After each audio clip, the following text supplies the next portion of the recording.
Imagine waking up without an alarm, no phone buzzing on the nightstand, no traffic sounds filtering through the window, no schedule to check, no emails waiting, no meetings to prepare for. Instead, you open your eyes to the soft grey light of dawn filtering into a rock shelter. The air is cool and crisp, carrying the scent of wood smoke and earth. Somewhere nearby you can hear the low murmur of voices as others in your group begin to stir. A baby cries briefly, then settles. Someone laughs. Outside, birds are calling to each other in the growing light. This is how humans woke up for hundreds of thousands of years. This was morning. It's 40,000 years ago, give or take a few millennia. You're a Homo sapiens living somewhere in what we'd now call Europe or Africa or Asia. Anatomically, you're identical to modern humans. Same brain size, same body structure, same capacity for language and thought and emotion. But your world, your daily reality is so alien to ours that it's almost impossible to imagine. So here's the question that keeps archaeologists and anthropologists endlessly fascinated. What did you actually do all day? See, we have this image burned into our minds from countless movies and documentaries. Cavemen, brutish and hairy, constantly running from saber-toothed tigers, spending every waking moment desperately searching for food, always on the edge of starvation, living nasty, brutish, and short lives of pure survival. That's the picture, right? Prehistoric life as one long nightmare of hardship and terror, except it's almost completely wrong. The archaeological evidence tells a radically different story. Early humans weren't just surviving, they were living. They had rich social lives, leisure time, art, music, spirituality, humour. They told stories around fires. They decorated their bodies. They carved intricate figurines and painted breathtaking images on cave walls. They cared for their elderly and disabled. They buried their dead with ceremony and grave goods. They had culture, complex and sophisticated culture that we're only beginning to understand. But we're getting ahead of ourselves. Before we can talk about cave paintings and ritual burials, we need to understand the basics.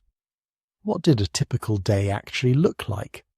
How did our ancestors spend their time when there were no jobs to commute to, no bills to pay, no grocery stores to visit, when survival meant something entirely different than it does today? The truth is going to surprise you. Early humans probably worked less than you do. Study of modern hunter-gatherer societies, which offer our best window into prehistoric lifestyles, show that people typically spent only 4 to 6 hours a day on what we'd call subsistence activities, gathering food, hunting, preparing meals, maintaining tools and shelters. That's it. The rest of the time was leisure, socializing, playing, creating art, telling stories, just hanging out. This flies in the face of everything we've been told about progress. We imagine our ancestors as desperately poor in time and resources, while we're rich and comfortable. But in terms of free time, the opposite might be true. A prehistoric human probably had more leisure hours in a week than most modern people get in a month. If you're watching this to fall asleep, that's exactly why I make these videos. Maybe subscribe and let me know, where are you right now and what time is it? I always check the comments and it's fascinating.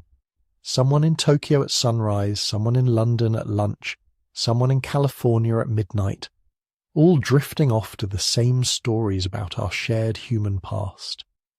The more we study prehistoric life, the more complex and nuanced the picture becomes. Yes, there were dangers. Injuries were common and often serious. Infant mortality was high. Infections that we'd treat with antibiotics could be deadly. Life expectancy was lower than today, though not as low as you might think. If you survived childhood, you had a decent chance of living into your 50s or 60s. Some individuals made it much longer. But here's what really matters.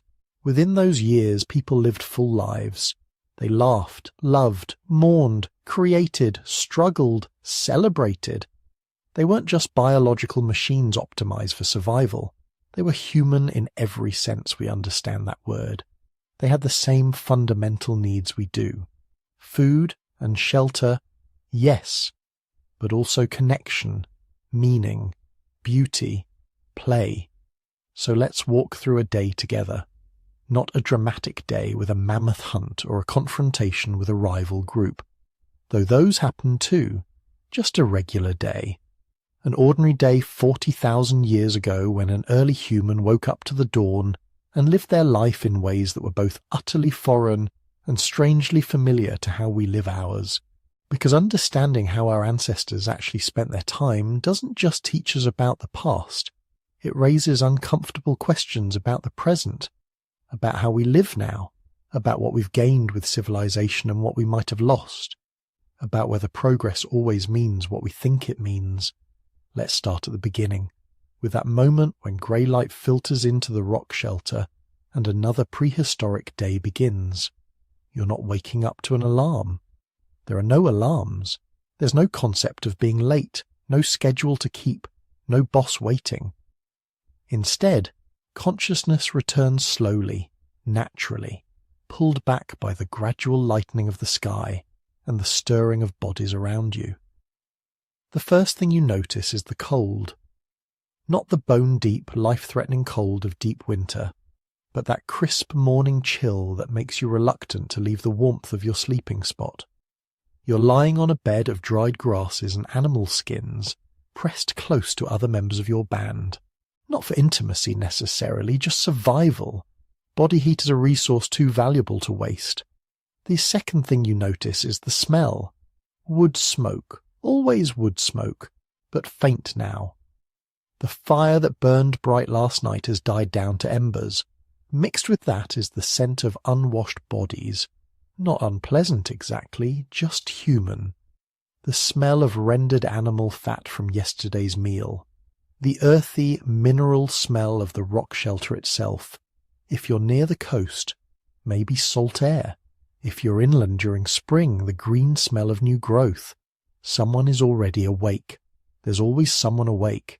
Sleep in the Paleolithic wasn't like modern sleep. We have evidence, both from studying modern hunter-gatherers and from sleep research, that humans probably practiced what scientists call biphasic or polyphasic sleep. You'd sleep for a few hours after dark, then wake for a period in the middle of the night. This wasn't insomnia. This was normal. During that wakeful period, people would talk quietly, tend the fire, check on children, maybe make love, maybe just lie there thinking whatever thoughts people think when the world is silent and dark. This meant that at any given moment during the night, someone was usually awake.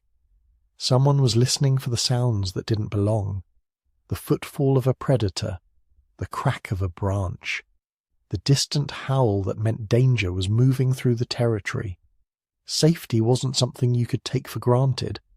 It was something you maintained, hour by hour, through vigilance and cooperation.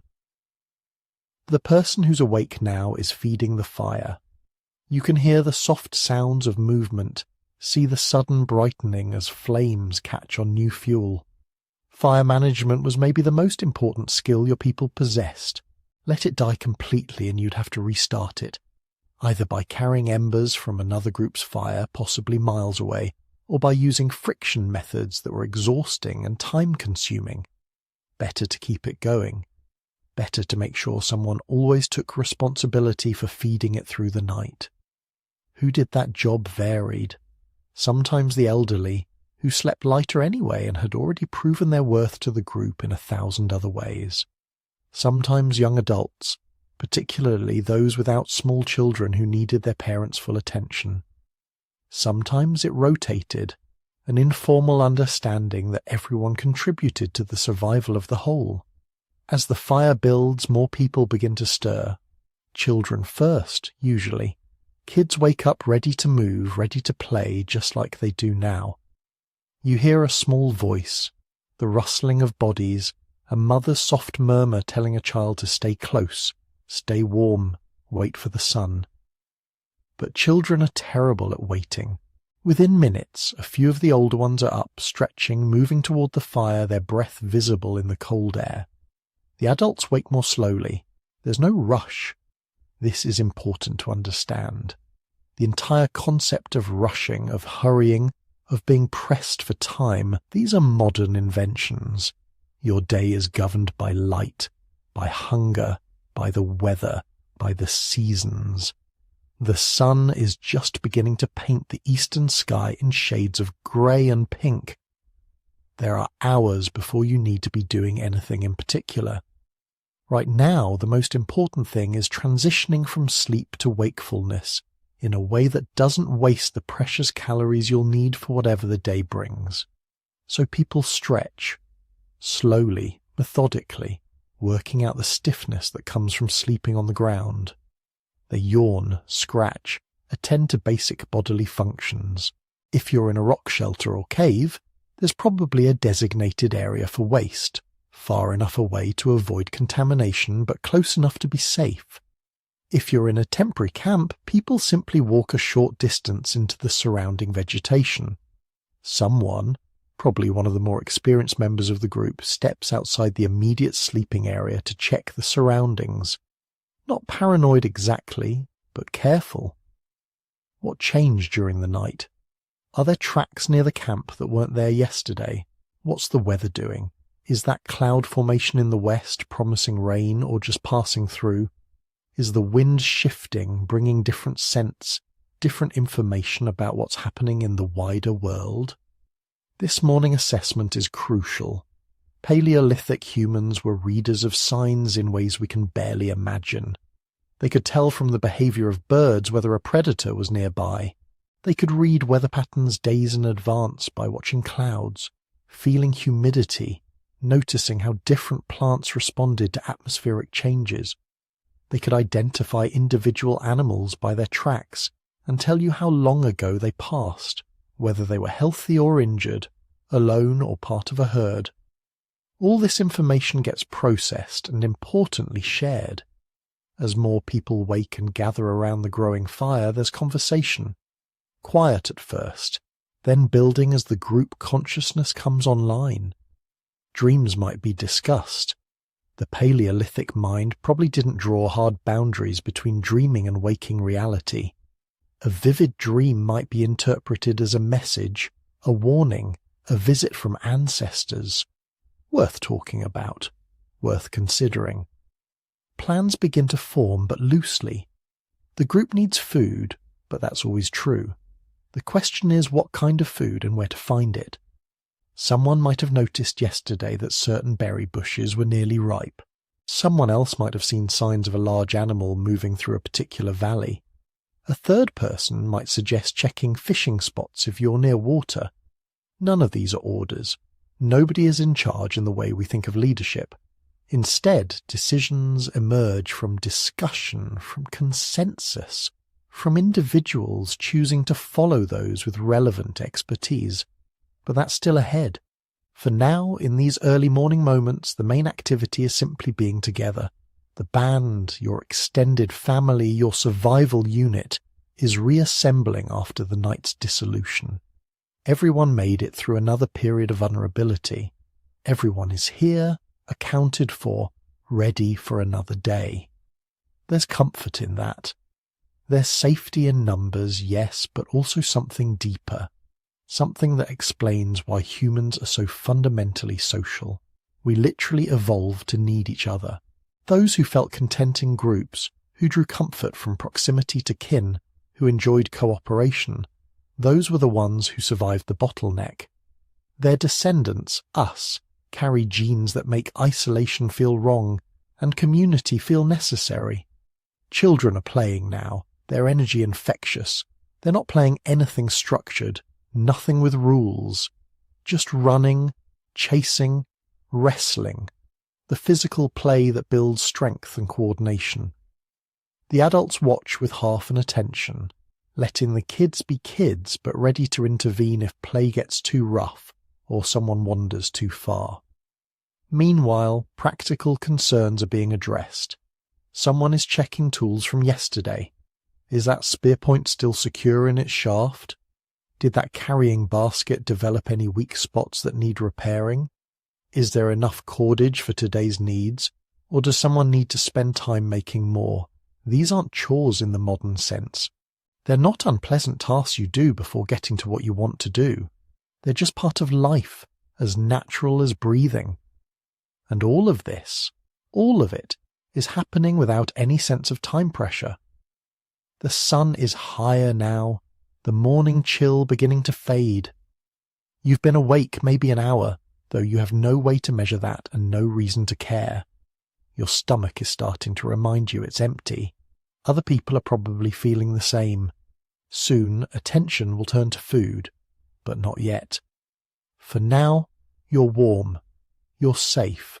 You're surrounded by people who know you and care about your survival, because your survival increases their own chances. This is waking up in the Paleolithic. No sudden jarring into consciousness. No racing to get ready.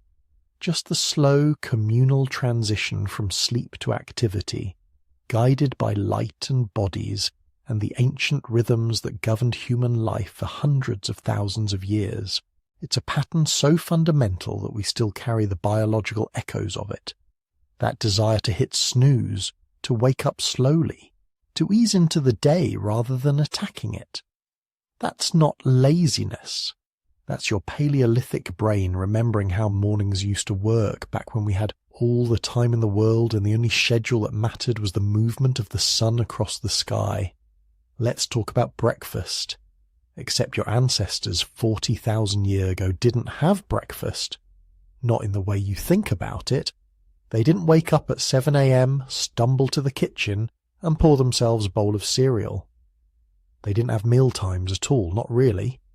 They ate when food was available, when hunger demanded it, when the opportunity presented itself. This might sound chaotic, but it wasn't. It was perfectly adapted to their reality. Picture yourself waking up in that rock shelter as the first light filters through the entrance. Your stomach growls, you're hungry, so you eat. So, simple as that. What you're eating depends entirely on what's available. Maybe there's leftover meat from 2 days ago when the hunters brought down a red deer.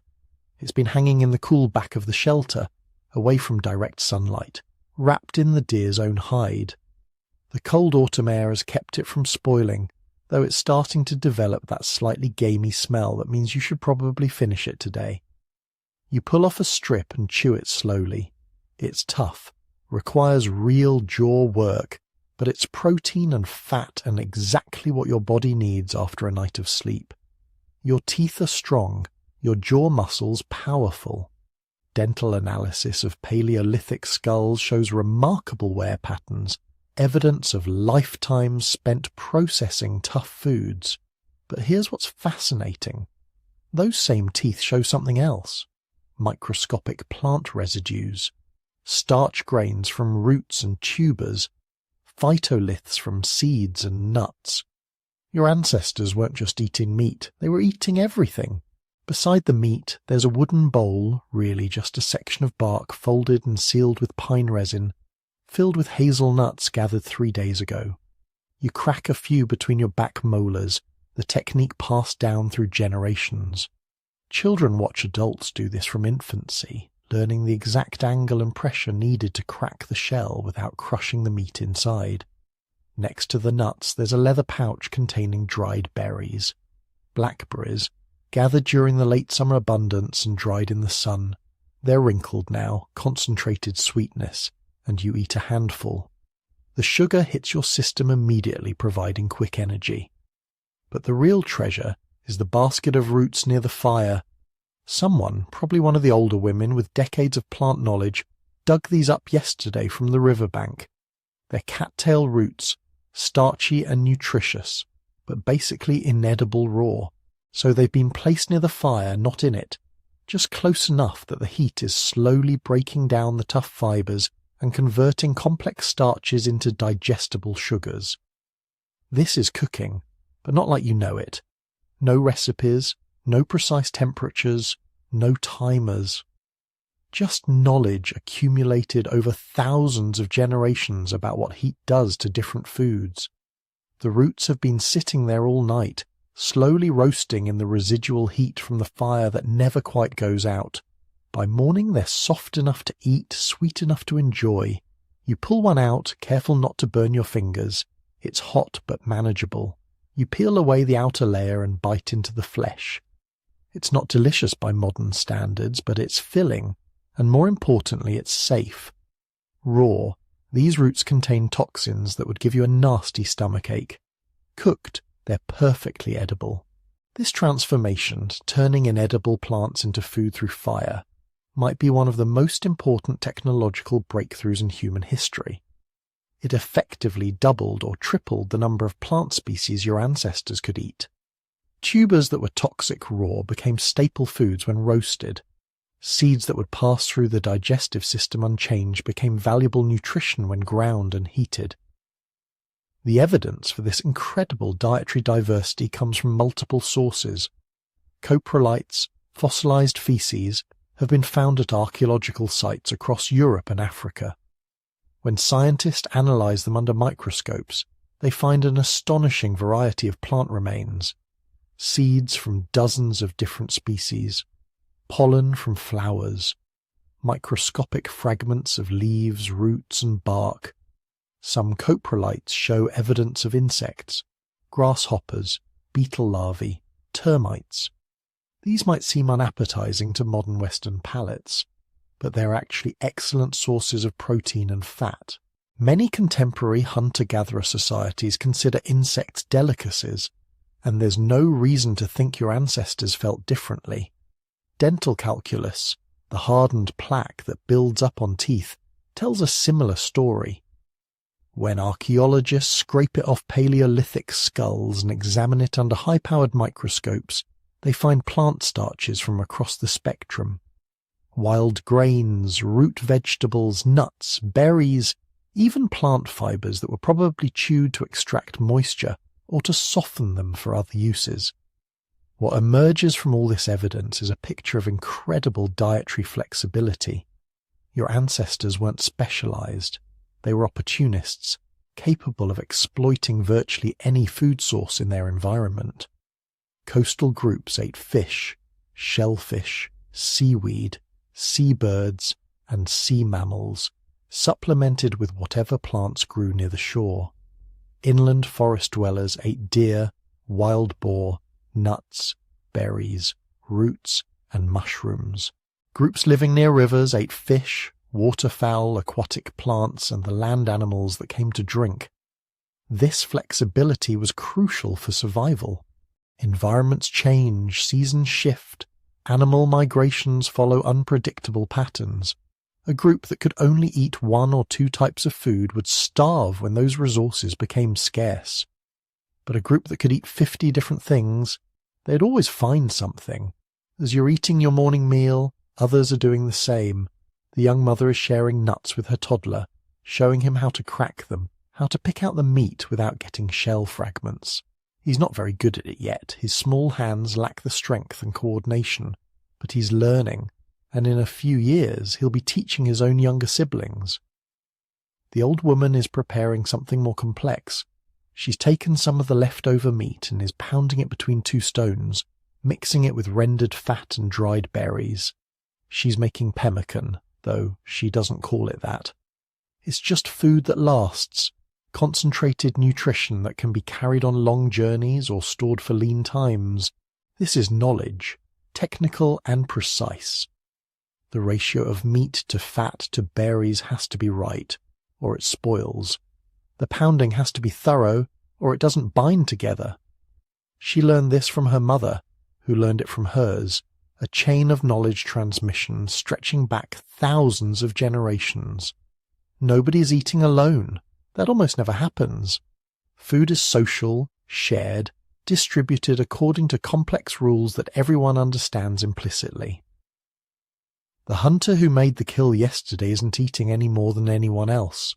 In fact, he might be eating less because that's how the system works. Kill an animal, share it with the group, and when someone else makes a kill, they'll share with you. This is insurance, risk pooling, the social glue that keeps the group together.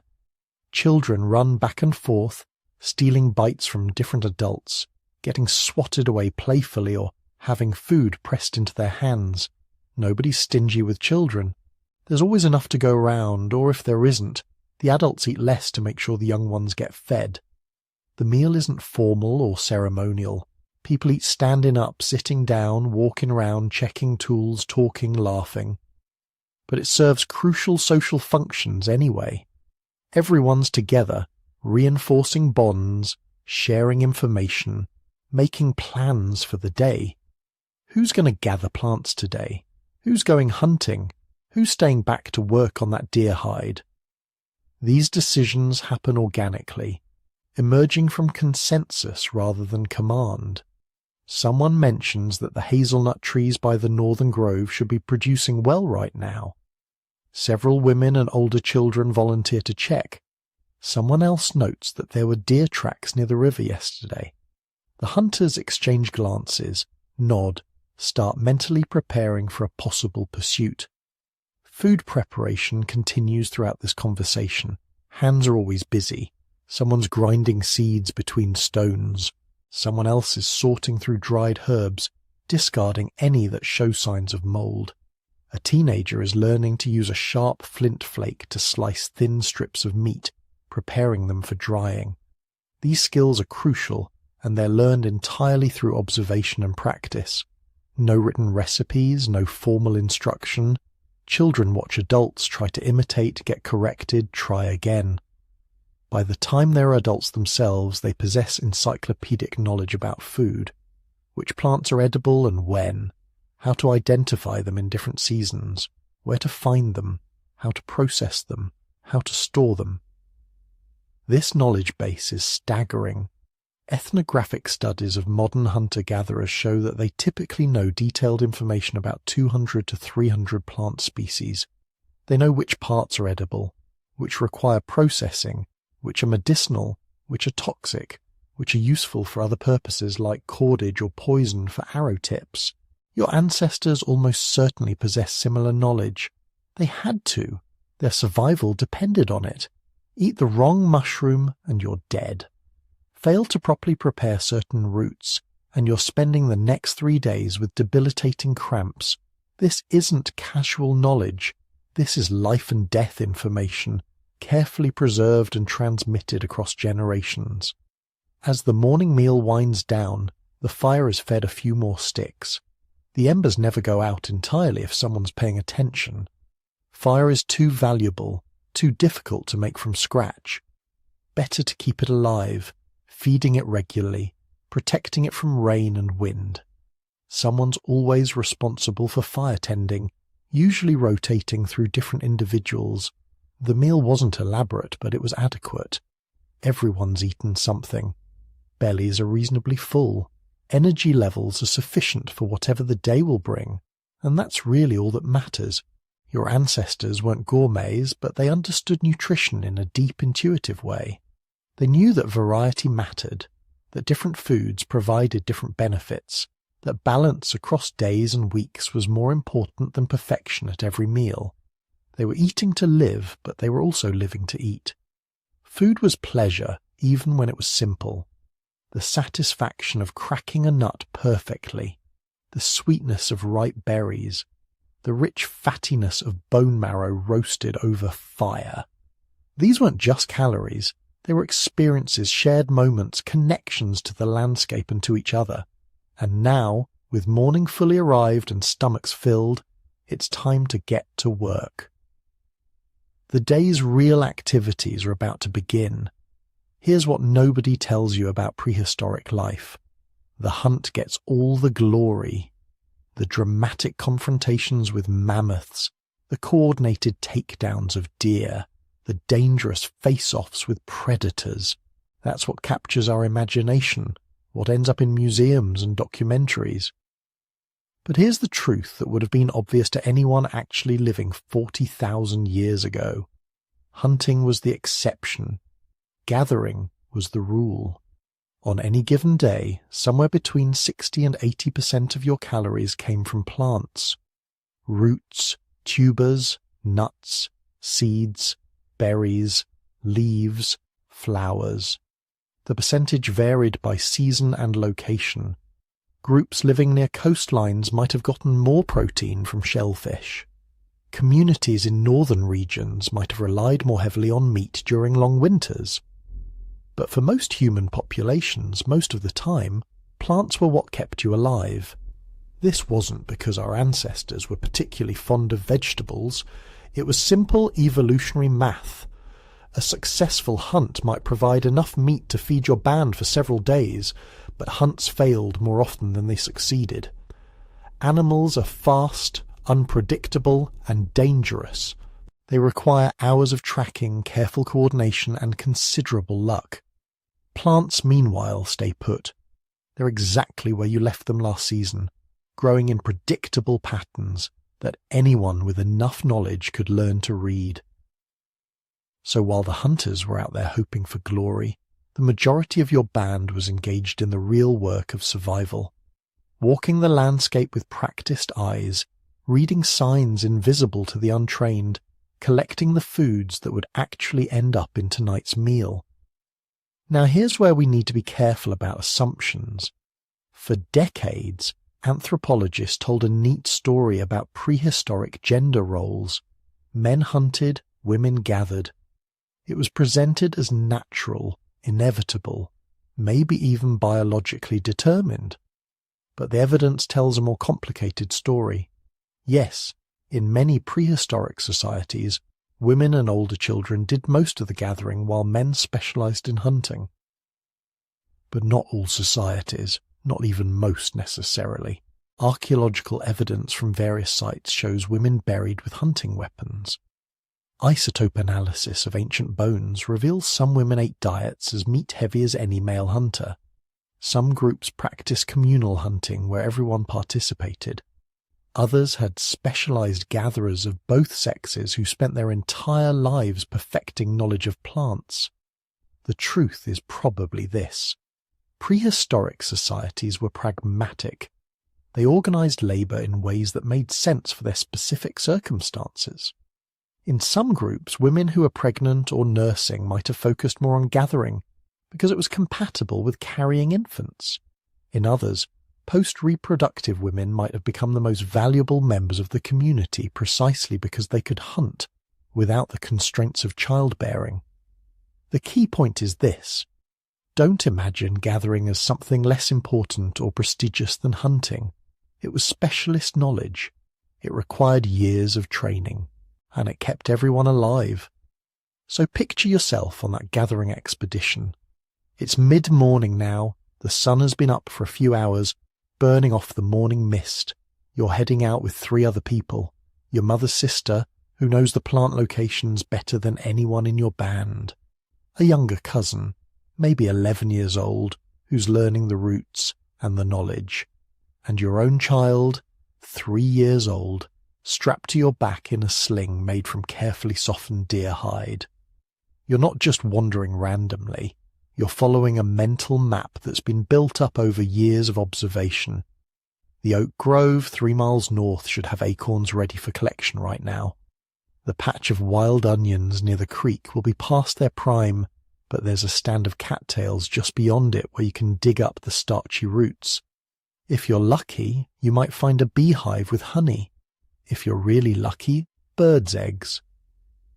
The walk itself is no casual stroll.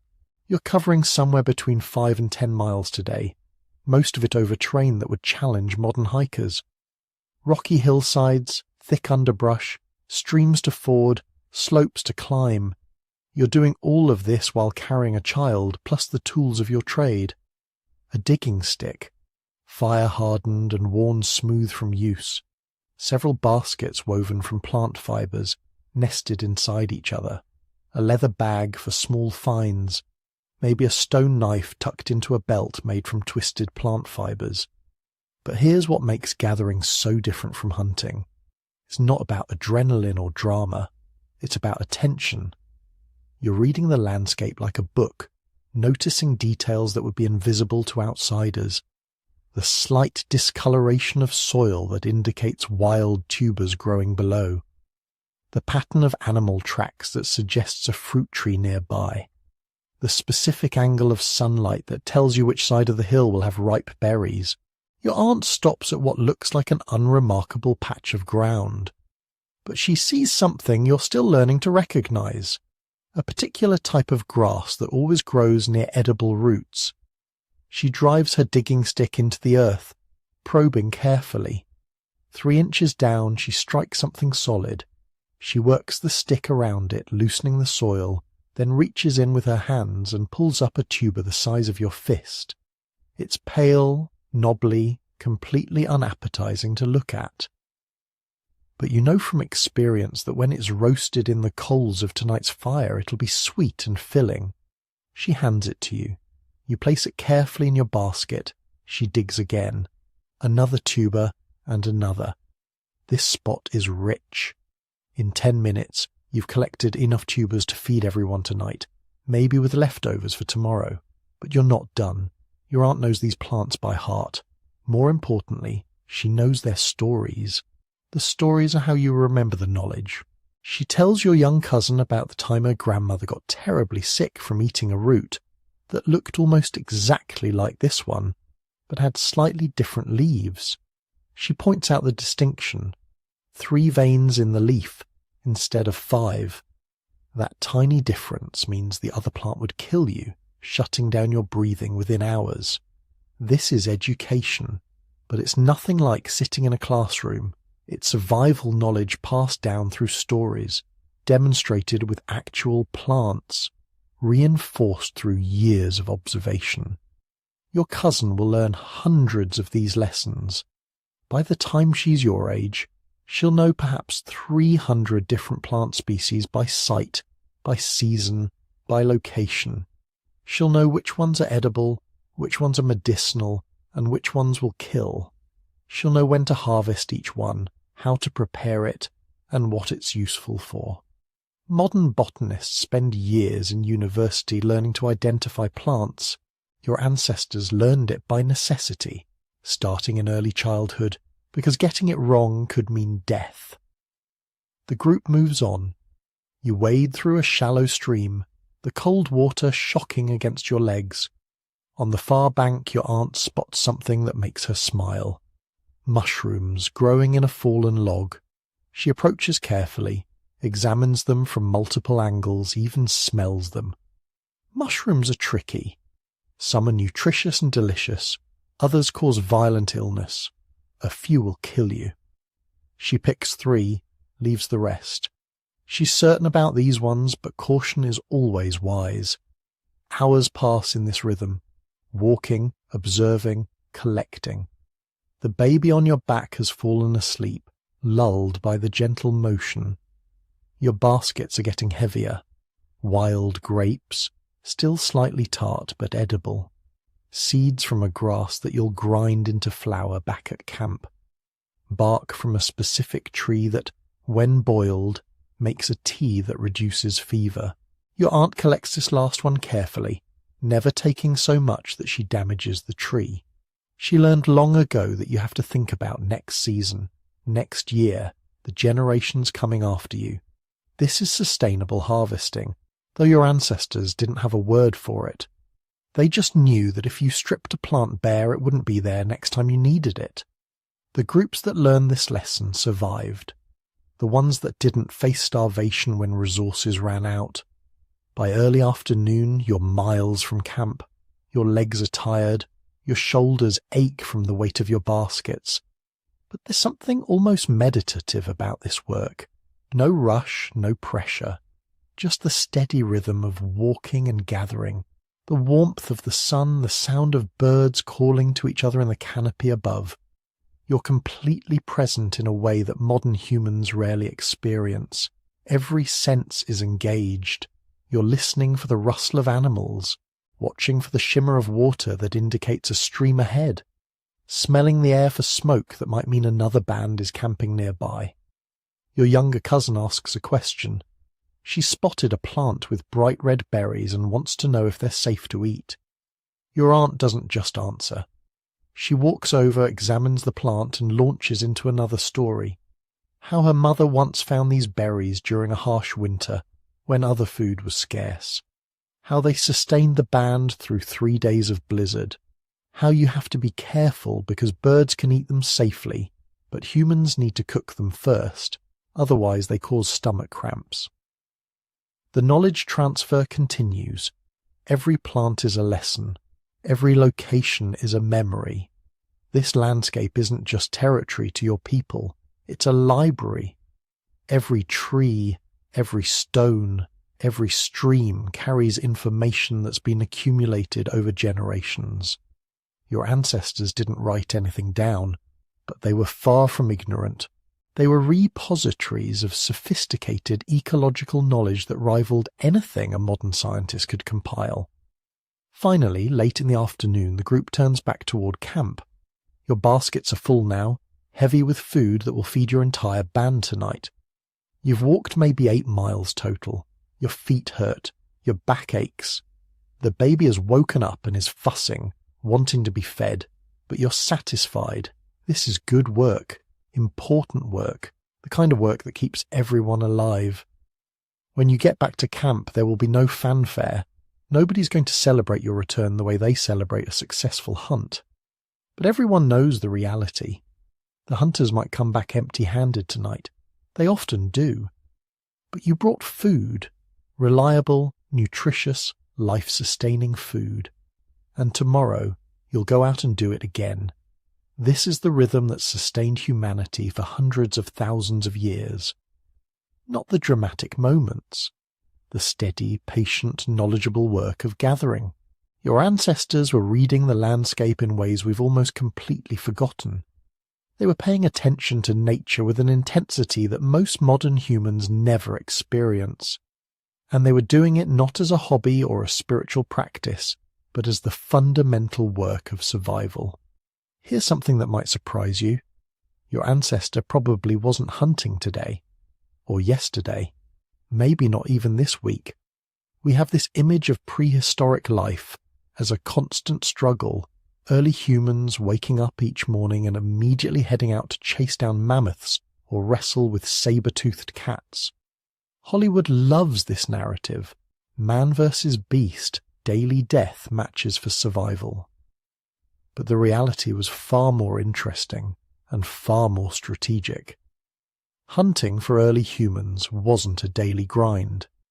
It was an occasional high-stakes event that required immense planning, patience, and more often than not, ended in failure. A successful hunt might happen every few days if you were lucky, every few weeks if you weren't. The rest of the time you were preparing, planning, tracking, and most importantly relying on gathering to fill your stomach. But when the hunt did happen, it was extraordinary. Let's say today is one of those days. The signs have been building for a while. Yesterday, scouts spotted fresh tracks from a small herd of antelope moving through a valley about 5 miles from camp. The animals are heading toward a seasonal water source, following patterns your people have observed for generations. The timing is right, the weather is clear, and most crucially, several experienced hunters are available and healthy enough to make the attempt. This is how it begins, not with sudden impulse, but with careful deliberation. The group gathers in the early morning, 6 men and 2 women, all proven trackers and hunters. They discuss the plan using a combination of spoken language and hand signals that have been refined over thousands of years. Who will take which position, where the animals are likely to go, what the fallback options are if things don't work out. They carry spears, each one a masterpiece of prehistoric engineering that took days to create. The wooden shaft carefully straightened over fire and seasoned for months to prevent warping. The stone point, napped from high-quality flint traded from a quarry 200 miles away, hafted with plant resin and sinew that's been processed and dried to create a bond stronger than most modern adhesives. Some of the hunters also carry atlatls, spear throwers that use leverage to triple the velocity and distance of a thrown spear. This technology is relatively new, maybe only a few thousand years old in your region, but it is revolutionizing hunting in the same way the bow will revolutionize it thousands of years from now. The group moves out and immediately you notice something. They're not rushing. There's no frantic chase, no dramatic sprint across the savannah. Instead, they're walking at a steady, sustainable pace, reading the landscape as they go. This is where hunting becomes a science. One of the trackers kneels beside a depression in the sandy soil. He studies it for several long moments, then signals to the others. The track is fresh, probably from this morning. The depth and clarity tell him the animal was moving at a walk, not alarmed. The spacing between tracks indicates it's a young adult, healthy, good size, but not too large to bring down. He can tell all this from a single hoof print. This isn't magic. It's pattern recognition honed over a lifetime of observation. Your people have been tracking animals since childhood, learning to read the landscape the way you might read a book. Every broken twig, every disturbed pebble, every scratch on a rock face tells part of the story. Where the animals went, how fast they were moving, how long ago they passed, whether they were calm or alarmed. The group follows the trail for hours. No rushing, just steady walking, periodically stopping to check signs and adjust their strategy. This is the part of hunting that never makes it into the dramatic retellings. The long, patient stalking that requires more mental endurance than physical strength. Around midday, they spot the herd. 8 antelope grazing in a shallow valley near a waterhole. Now comes the critical decision point. Do they attempt an ambush, trying to get close enough for spear range? Or do they use the technique that humans, uniquely among all predators, have perfected? They choose persistence hunting. Here's what makes humans terrifying predators. We can't outrun almost any animal in a sprint. A healthy antelope can hit 50 miles per hour. A human tops out around 15. But we have something no other animal has. We can run for hours in the heat of the day without overheating, thanks to our nearly hairless bodies and incredible capacity for sweating. Most animals, covered in fur and lacking efficient cooling systems, have to stop and rest after intense exertion, or they'll literally cook from the inside. The hunters spread out and begin to jog toward the herd. Not a sprint, just a steady, sustainable trot. The antelope spot them immediately and bolt.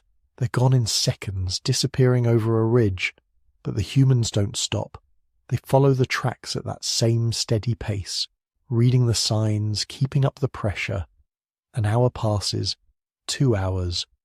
The sun is brutal now, the kind of heat that would drop most predators in their tracks. But the humans keep moving, their bodies designed for exactly this kind of endurance. They're sweating profusely, yes, but that's the point. Each drop of moisture evaporating from their skin is carrying away heat that would otherwise build up and shut down their muscles. They find the herd again.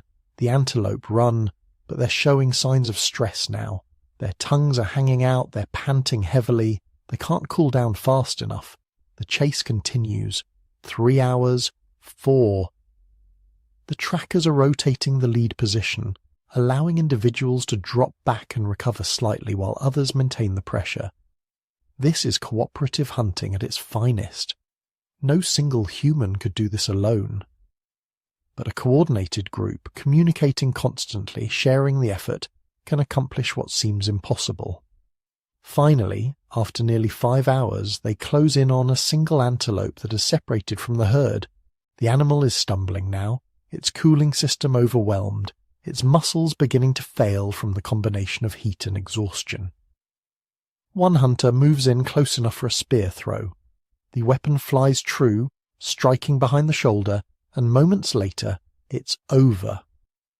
The hunters stand around the fallen animal, not cheering or celebrating yet. First comes the practical work. One of them makes a quick, precise cut and offers a prayer or acknowledgement. We can't know the exact words or gestures, but evidence from multiple prehistoric sites suggests early humans performed some kind of ritual around successful kills. Respect for the animal that gave its life. Gratitude to whatever spirits or forces they believed governed the hunt. Then comes the butchering, which is itself a sophisticated technical operation. These hunters know animal anatomy better than most modern surgeons know human anatomy. Every muscle group, every organ, every useful piece. They work quickly and efficiently. The hide comes off in one piece, valuable for clothing and shelter. The choicest cuts of meat are separated for immediate consumption and for carrying back to camp. Organs that spoil quickly are prepared for eating on site. Nothing is wasted. Even the bones will eventually be cracked open for their marrow, one of the most nutrient-dense foods available. But here's the problem. They're 5 miles from camp, and they've just produced several 100 pounds of meat and materials. They can't carry it all in one trip, and leaving meat unattended means lions, hyenas and vultures will claim it within hours. This is where the social dimension of hunting becomes crucial. 2 runners head back to camp at speed to bring reinforcements. The rest stay with the kill, building a fire to keep scavengers at bay and beginning the process of smoking some of the meat for preservation. Within a few hours, more people arrive from camp. Elders, children old enough to help carry, nursing mothers who left their infants with relatives. Everyone participates in the harvest. The trip back to camp is a celebration. Successful hunts are rare enough that they're social events. There will be feasting tonight, stories told around the fire, probably dancing and music.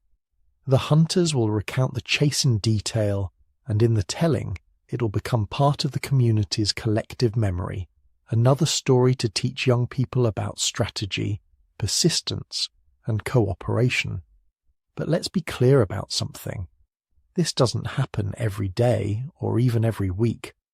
Between successful hunts, there are dozens of failed attempts, tracks that lead nowhere, animals that prove too fast or too alert, injuries that force the hunters to turn back, hunts that simply don't work out despite everyone doing everything right.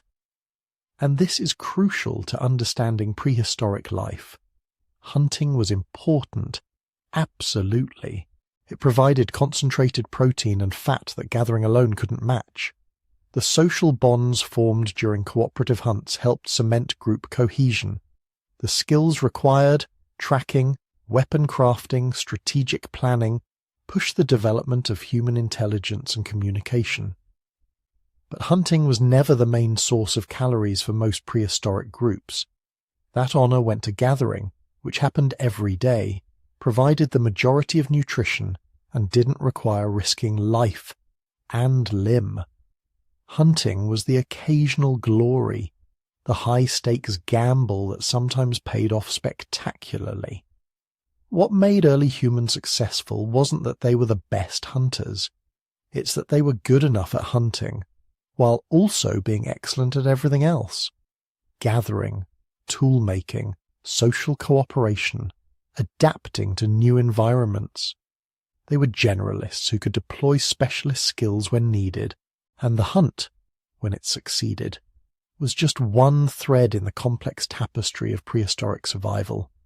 Tomorrow, whether today's hunt succeeded or failed, there would still be roots to dig, nuts to gather, tools to repair, children to teach, and the endless, patient work of staying alive in a world that was beautiful, abundant, and occasionally willing to reward the clever, the persistent, and the cooperative. The antelope is gone now, transformed into food, clothing, and tools. But the knowledge of how it was taken that lives on, passed from this generation to the next, refined and improved with each retelling, until it becomes not just survival strategy, but culture. By midday, the camp was alive with a sound that would have been instantly recognizable to any craftsperson throughout history. The rhythmic tap, tap, tap of stone on stone. Not loud, not violent, just persistent, purposeful. The sound of someone making something that didn't exist before. Your aunt was sitting on a flat rock near the central fire, a hammerstone in one hand and a piece of flint in the other. Every few seconds she'd strike the flint at precisely the right angle, sending a small flake spinning off into the dust. Around her, a scatter of rejected pieces and failed attempts, the archaeological debris that would still be visible 40,000 years later, telling stories to people who'd learned to read stone. This wasn't occasional work. This was daily maintenance, essential as eating or sleeping, because tools didn't last forever. That spear point you used yesterday, it might have chipped when it hit bone. The scraper someone used to process that hide last week. Its edge was dull now, almost useless. In a world without metal, without mass production, without the ability to simply buy replacements, you made your tools or you didn't survive. But here's what's remarkable. Stone tool making, what archaeologists call knapping, wasn't something you just figured out one afternoon. It was a skill that took years to master, requiring an understanding of stone properties that bordered on intimate knowledge. Different rocks fractured in different ways. Flint was predictable. Obsidian was sharp but fragile. Chert was reliable but harder to work. You had to know where to find good stone, how to test it, how to recognize quality before you invested hours of work. Watch your aunt working, and you'd see expertise that took a lifetime to acquire. She wasn't just hitting rocks together randomly. She was reading the stone, seeing lines of potential fracture invisible to untrained eyes. Each strike was calculated. Too hard and the piece would shatter. Too soft and nothing would happen. The angle had to be exact, the point of impact precisely chosen. It was geometry and physics, executed entirely through intuition and muscle memory.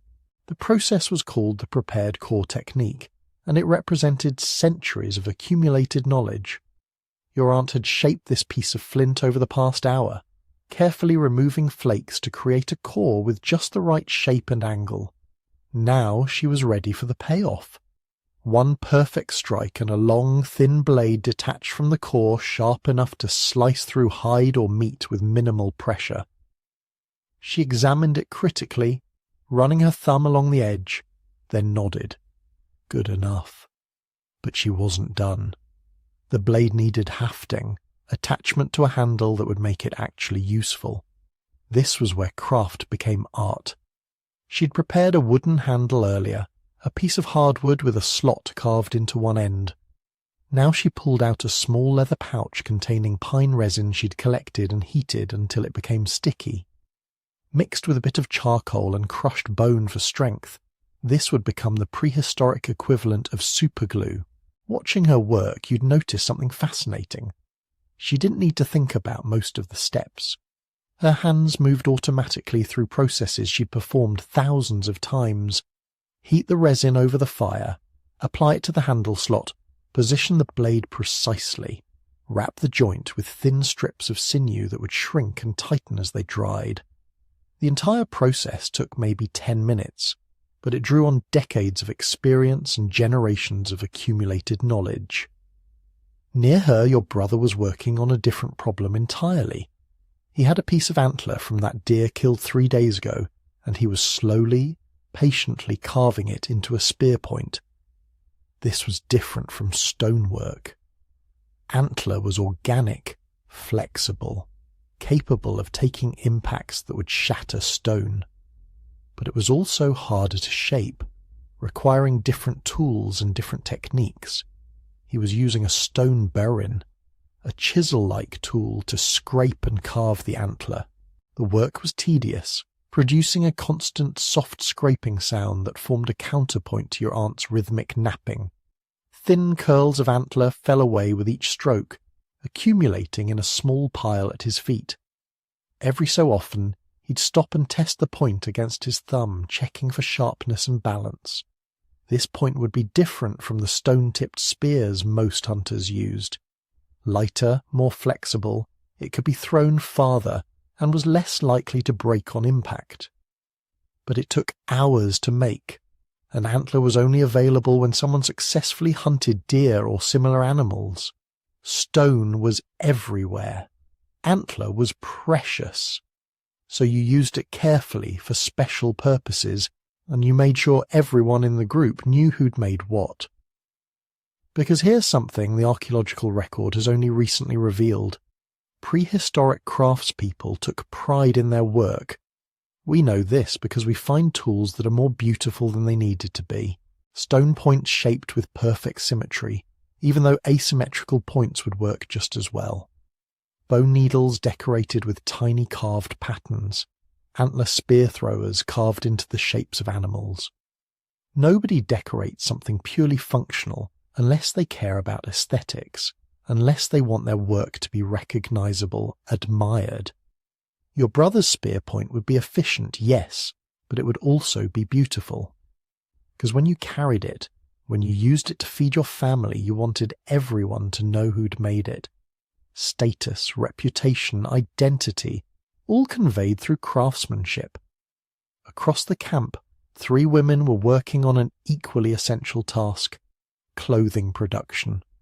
One was scraping a deer hide stretched across a wooden frame, using a stone scraper to remove every trace of fat and membrane from the inner surface. The sound was distinctive, a rhythmic shh that carried across the camp. Her hands moved in steady strokes, overlapping each pass slightly to ensure complete coverage. This wasn't quick work. A single hide might require hours of scraping, and even then you weren't done. The hide had to be treated either by smoking it over a fire or by rubbing it with a mixture of brain tissue and fat that prevented it from becoming stiff when it dried. The brain tanning process was chemistry without labs, developed through centuries of trial and error. Someone, somehow, had figured out that brains contained exactly the right compounds to preserve leather. Maybe they discovered it by accident, maybe through systematic experimentation. Either way, the knowledge had been passed down, parent to child, for generations. Nearby, her sister was working on a hide that had already been tanned. She had a bone awl, a pointed tool for punching holes, and she was slowly, methodically creating a garment. Punch a hole, thread sinew through it, punch another hole. The stitching was crude by modern standards, but remarkably effective. These clothes would be warm, durable, and flexible. They'd last for seasons, maybe years, protecting their wearers from cold that could kill in hours. The third woman was doing something that would have seemed impossible to earlier humans. She was sewing with an actual needle, a tiny piece of bone, drilled with a hole at one end threaded with sinew. This technology was less than 20,000 years old in your time, a recent innovation that had revolutionized clothing production. With needles, you could make clothes that actually fit, that could be tailored to individual bodies, that could be decorated with sewn-on beads or dyed leather strips. She was making winter clothing for her daughter, fur-lined and layered, warm enough for the brutal cold that would come in a few months. The little girl sat nearby, watching intently, occasionally trying to help. This was how knowledge transferred, not through formal instruction, but through constant observation and imitation. By the time that girl was 10, she'd be competent at basic hideworking. By 20, she might be one of the most skilled leatherworkers in the group. But clothing and tools weren't the only things being made. An older man sat by himself, working on something smaller, more delicate. He had a collection of shells he'd traded for last summer, when a neighbouring group had visited from the coast 3 weeks' walk away. Now he was drilling tiny holes in them with a stone drill, a painstaking process that required steady hands and infinite patience. These would become beads, strung on plant fibre cord to make necklaces or bracelets. Purely decorative, purely social. Nobody needed jewellery to survive. But humans had been making it for at least 100,000 years, probably longer. Because survival wasn't enough. We needed beauty, status markers, ways to express identity and affiliation. Those beads said, I have connections to the coast, and I have time to make beautiful things, and I value aesthetics. All of that conveyed through pierced shells on a string. What's striking about all this activity is the specialization. Not everyone was good at everything. Your aunt had spent decades mastering stonework and was genuinely expert at it. Your brother excelled at antler and bone carving but was merely adequate at napping. The woman making winter clothing was the best leatherworker in the group, and when her skills were needed, others contributed food or help with other tasks in exchange. This wasn't quite a market economy, but it was close. A recognition that different people had different talents, and that the group benefited when people specialized. It was also the foundation for something that would become increasingly important: social complexity. In groups where everyone could do everything equally well, there wasn't much basis for hierarchy or status differentiation. But when individuals developed specialized skills that others needed, power dynamics shifted. The best toolmaker, the best leatherworker, the best artist.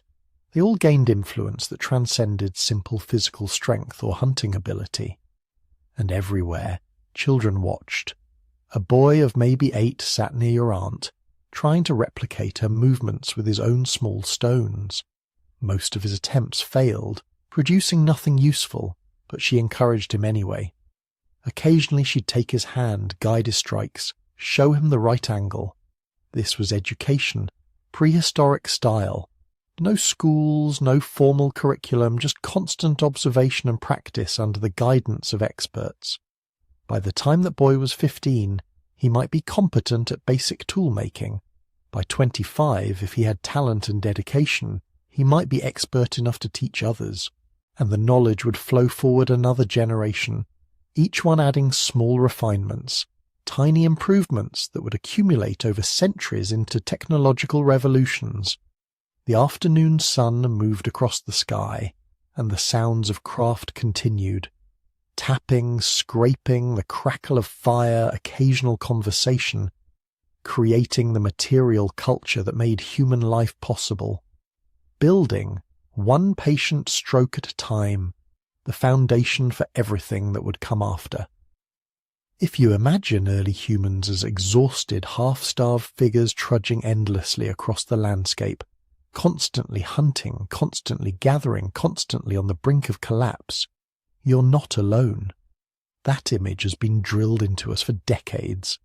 Life before civilization, we're told, was nasty, brutish, and short. A constant struggle for survival. No time for anything except work.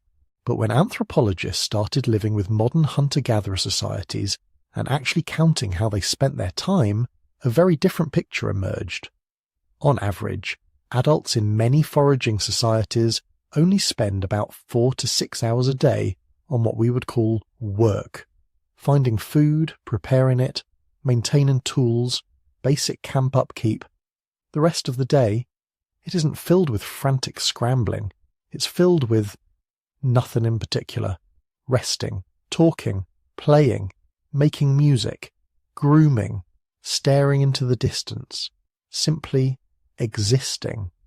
If your day 40,000 years ago were plotted on a modern timesheet, it would probably confuse a corporate manager. Yes, there are bursts of intense effort, tracking animals for hours, carrying heavy loads of gathered food back to camp, shaping stone tools with careful precision. But these bursts are surrounded by long stretches of low-intensity, flexible time. Time you can bend around your body's energy, the weather, the mood of the group. So what did people actually do with all those hours? A lot of it would look surprisingly familiar and strangely slow. You rest. That might mean lying on your side under a patch of shade, half listening to the chatter of your relatives. It might mean sitting near the fire, absently turning a smooth pebble in your fingers, watching the smoke drift upward in twisting ribbons. When the body is your only real tool, preserving it is part of survival. Resting isn't laziness, it's maintenance. You socialize. Conversation in a small band of 20 or 30 people isn't optional background noise. It's the web that holds the group together. Every talk about who saw which herd of animals, who found a new stand of tubers, who argued with whom last night. These aren't just idle gossip. They're information-sharing systems, conflict management strategies, Emotional first aid, you play with children. You let them climb over you like a living jungle gym. You show them how to throw little sticks at a target or how to gently handle a piece of stone without cutting themselves. Their games might look like chaos, but through them, they're rehearsing adulthood, practicing coordination, testing social boundaries, experimenting with risk and trust. For long stretches of the day, there is no urgent agenda, no tight schedule, no alarm clock dragging you from one task to the next. The pace of life is often dictated by the slow cycles of the sun, the seasons and the movements of animals, not by the minute hand on a dial. And then, somewhere in all that unscheduled time, something else begins to happen. Humans start to invent fun. Archaeologists have found small objects at prehistoric sites that don't fit neatly into any category of tool or weapon. Tiny carved animals made of bone or antler. Smooth-shaped pieces of stone drilled through the centre like early spinning tops. Little figurines of people, sometimes exaggerated in strange ways. To a hungry adult crouching over a fire, these might not do much. But to a child, they're toys. You can picture it.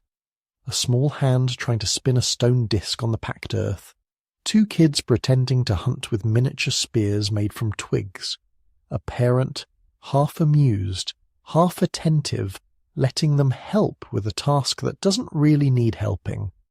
Play isn't a distraction from real life. It is real life. Through play, children learn to aim, to negotiate, to share, to lead and follow.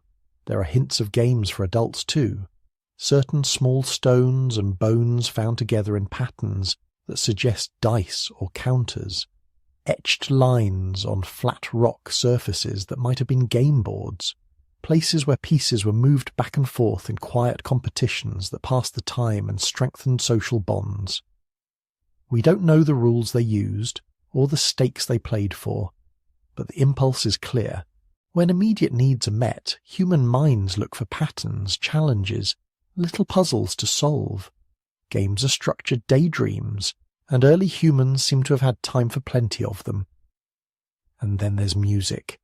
In caves in Europe, archaeologists have discovered delicate flutes carved from bird bones and mammoth ivory, some of them more than 40,000 years old. They're not crude noisemakers. Some have carefully spaced holes that produce recognizable musical scales. Someone sat down and experimented, adjusting each hole just a bit, learning by ear how to turn raw bone into a working instrument. Imagine the first time someone in your band brings one of those flutes out by the fire. The sky is dark. The stars are beginning to appear. Embers are glowing. They lift the flute to their lips, take a breath, and a strange, clear sound rises above the crackle of the fire and the soft murmur of voices. For a moment, everyone freezes. Then the notes repeat, hesitant at first, then more confident. Someone starts to clap a rhythm. Another person taps a stick against a log. Feet begin to move. Bodies sway. The camp, which just a few minutes ago was quietly settling in for the night, is suddenly alive with dance. Music and dance are more than entertainment. They synchronize bodies and minds. When everyone moves together, breathes together, voices rise and fall together, something powerful happens in the brain. Group identity strengthens. Anxiety fades. The world feels for a moment coherent and safe. In small, vulnerable bands of early humans, those moments of shared rhythm may have been as important as any spear or shelter.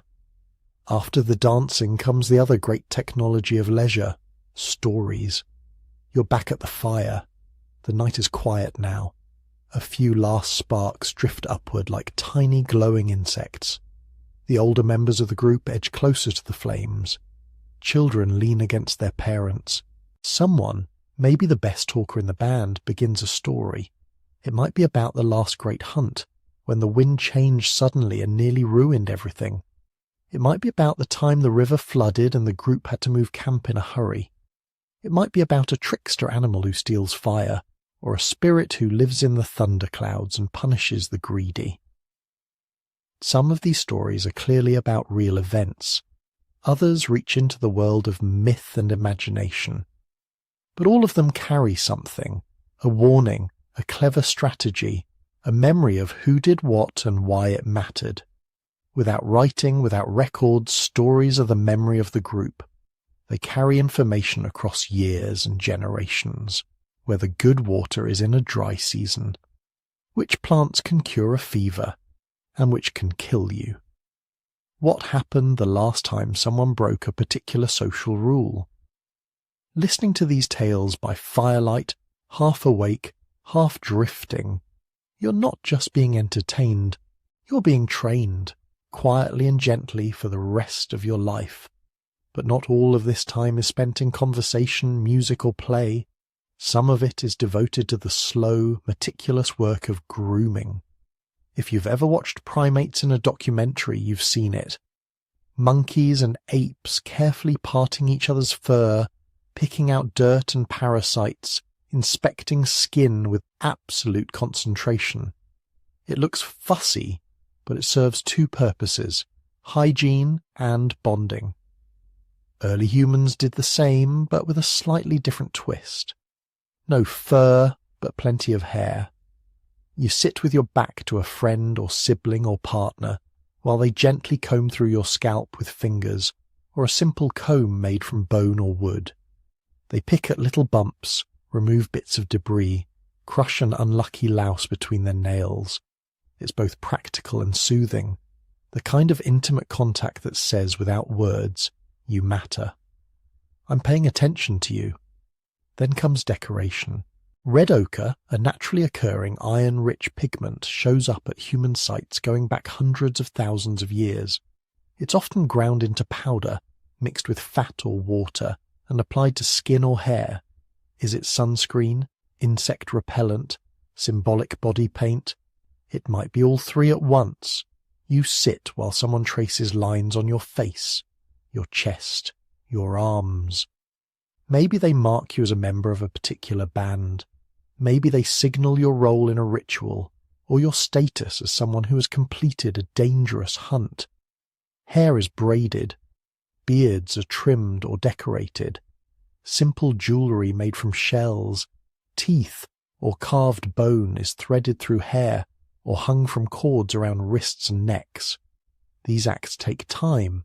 They're not required to eat, drink, or stay alive, but they're part of how early humans turned bare survival into a life with identity, beauty, and meaning.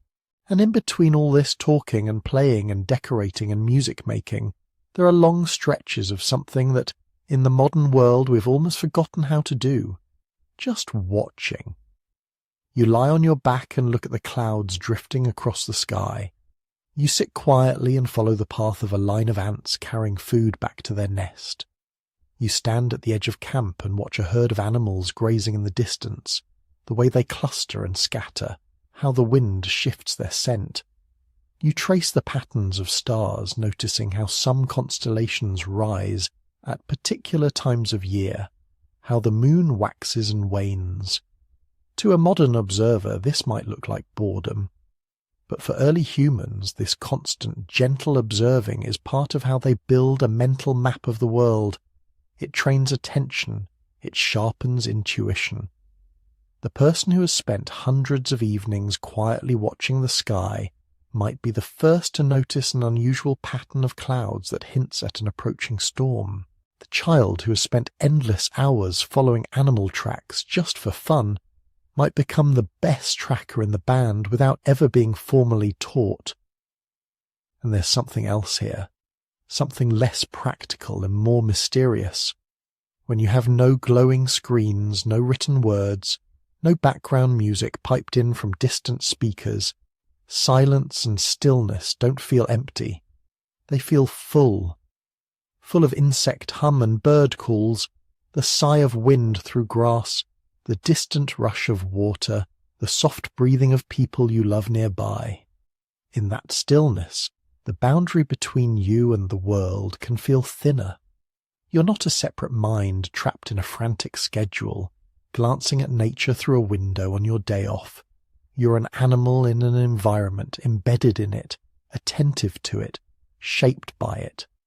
So the day of an early human, 40,000 years ago, is not a blur of endless toil. It's a pattern of effort and ease, of focused work and rambling leisure. Hunting, gathering, crafting. Yes. But also joking, singing, dancing, grooming, decorating, storytelling, cloud-watching, stargazing. Their lives were dangerous in ways ours usually aren't. Illness, injury, and hunger were always nearby. But they also had something that's become rare in many modern lives. Long, unbroken stretches of time in which nothing urgent had to be done. Time to let the mind wander. Time to be with others without an agenda. Time to simply be awake in a living world. And as the fire dies down and the last story fades into the warmth of the night, that spaciousness follows you into sleep. Tomorrow there will be work again. But there will also be music and laughter and the slow, quiet business of being human. So, let's zoom back in on that ordinary day, 40,000 years ago. You're not alone out there on the savannah, or in the forest, or along the icy riverbank. You live in a band, not a village, not a city, a tiny human world of maybe 20, 30, 40 people, rarely more than 50, small enough that you know every voice, every laugh, every step in the dark. You can tell who's walking behind you by the way their foot scrapes the ground. You recognize a cough in the middle of the night. This isn't an accident. It's how your species works. Bands that are too small can't defend themselves, can't share enough skills, can't find enough marriage partners. Bands that are too big become unstable. Too many conflicts, too many mouths to feed. Too hard to move together when the herds leave or the seasons change. So natural selection, culture, and sheer practicality have all pushed your ancestors into a kind of sweet spot. A living room-size society, intimate, flexible, deeply personal. Everyone in that little group fits into a mental map in your head. Who's generous? Who's lazy? Who can be trusted to keep a secret? Who will share food when the hunt goes badly? Who will quietly slip your child a piece of dried meat when you're not looking? These invisible maps of relationships are as important as stone tools or fire. They're how your people survive. And where there are relationships, there is conflict.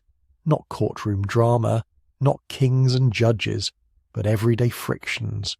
Someone took more meat than they earned. Someone flirted with someone else's partner. Someone skipped their turn watching the fire. In a band this small, you can't just walk away and never see them again. You're going to be sleeping 10 feet from them tonight. So how do you keep the peace without police, laws, or prisons? You use the oldest tools human beings ever invented. Gossip, mediation, reputation. Gossip in your world isn't idle chatter. It's law enforcement, news, and social media rolled into one. When two hunters argue over who wounded the antelope first, people notice. The story gets repeated around the fire that night, retold and reshaped. By the time it's made the rounds, everyone knows who was selfish, who was generous, who apologized, who held a grudge. No one writes anything down, but nothing is forgotten. If someone hoards food, that becomes a story. Remember when he hid that marrow bone? The next time there's a shortage, people may be slower to share with him. If someone is brave in a dangerous hunt or kind to a sick elder, that becomes a story too. These stories are your social credit score.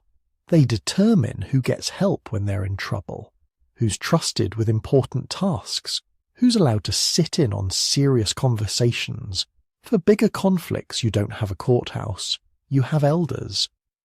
The older woman who has seen 100 arguments about meat and marriage. The man who remembers the last time two brothers almost came to blows and how that was settled. They're not judges in the modern sense, but people turn to them when tempers flare. They sit between the angry parties, speak slowly, bring up past events. They add context, remind everyone of shared hardships and past kindnesses. Mediation is a survival strategy. A feud in a band of 30 can be a death sentence. Split the group in half, and suddenly each side is too small to defend itself, too weak to move far, too vulnerable to the next bad winter. So the whole social system is quietly biased toward reconciliation. People tease instead of accusing directly. They complain in roundabout ways. They sing songs that hint at bad behavior rather than naming names. It might sound indirect, but that soft pressure is powerful. It lets people change without losing face. It lets them step back from the edge. Underneath all of this, there's a simple truth. Your survival depends on other people. That starts early, from the moment you're born. In your band, children don't belong to just one nuclear family in the modern sense. They belong to the camp, to the group, to the network. Your mother matters, your father matters, but so do your grandparents, your aunts and uncles, your older siblings, and even unrelated adults who've basically been adopted into the family circle. In the language of modern anthropology, this is cooperative breeding. In the language of your ancestors, it's just life. Your mother might be off gathering roots, carrying your younger sibling, or helping process meat. Someone else keeps you entertained. An aunt lets you gnaw on a bit of hide. An older cousin shows you how to stack little stones. A grandmother hums a rhythmic pattern while she braids cord, and your brain quietly absorbs the sounds of your language. It takes a village isn't a metaphor here. It's a job description. If your mother dies, or gets injured, or simply has to walk all day to track a migrating herd, you don't automatically die with her. There are other breasts to nurse from, other arms to carry you, other minds invested in your survival. That redundancy, multiple adults caring for the same children, is an invisible safety net woven through early human life. It also frees people to specialize. Some adults are better at patient teaching, some at rough play that teaches balance and strength, some at comforting you when you wake from a nightmare. The result is that by the time you're 10 or 12, you've learned from a whole village worth of teachers, each passing on tiny fragments of knowledge cribbed from their own parents and grandparents. Relationships and partnerships within this world are more varied than simple one man, one woman forever. Different environments, different cultures, and different times probably saw different patterns. In some groups, long-term pair bonds might have been the norm, partners raising children together for many seasons. In others, partnerships may have been more fluid, with people forming and dissolving unions as circumstances changed. There could have been arrangements we would today call polygynous, with one man linked to multiple women, or polyandrous, with one woman at the centre of multiple male alliances, especially in tough environments where resource sharing was critical. The key point is that there was no single natural prehistoric marriage model. What remained constant was the need to manage jealousy, share resources, and protect children. Formal taboos, joking relationships, and unspoken rules all evolved to make this possible. Who can approach whom? Who owes whom meat or favours? Who can joke about what in public? These patterns act like quiet traffic lights guiding everyone through the emotional maze of desire, loyalty, and responsibility. And a band of 30 isn't the whole world. Beyond the circle of familiar faces around your fire, there are other bands, other groups speaking similar languages or dialects, tied to you by distant cousinship, old alliances, or simple habit. You might only see them a few times a year, but those visits are some of the most important events in your life. Imagine late summer, or the end of the dry season, when resources are temporarily abundant in one particular valley. Herds gather, fish are running, fruit trees are heavy. Word spreads, not with phones or maps, but through chains of meetings. A lone hunter passes another band and mentions where the game is thick. A visiting cousin talks about a riverbend full of fish. Slowly, bands converge. This is your version of a festival. At these seasonal gatherings, trade blossoms. A man from a coastal group brings shells and dried fish. Someone from the mountains brings obsidian for blades. Others have ochre for paint. Fine skins, carved bone tools. Objects travel hundreds of miles in small jumps, changing hands again and again, each trade sealed with conversation, stories, maybe a shared meal. Mating happens here too. If your band only has 30 people, you don't want everyone pairing up exclusively inside that tiny circle for generation after generation. Inbreeding is a silent killer, so alliances with other bands matter. Young people meet potential partners from outside. Some return to your band with a new mate. Some leave, joining another group permanently. In modern terms, this is population genetics. For your ancestors, it's just life moving forward. These gatherings are also where information spreads. Someone has discovered a new way of attaching stone points more securely to a spear with plant resin. Someone has found a valley where winter is a little less harsh. Someone has noticed a new predator in the area. Stories, warnings, and techniques ripple out through these networks, like radio transmissions travelling across the continent, but carried in memories and words instead of wires. All of this depends on one extraordinary adaptation: language, not just grunts and gestures, but layered, flexible, combinatorial speech. The ability to say not just lion and there, but 3 lions came from that ravine last dry season when the river was low, so don't camp there with small children. The ability to explain a hunting strategy, a myth, a dream.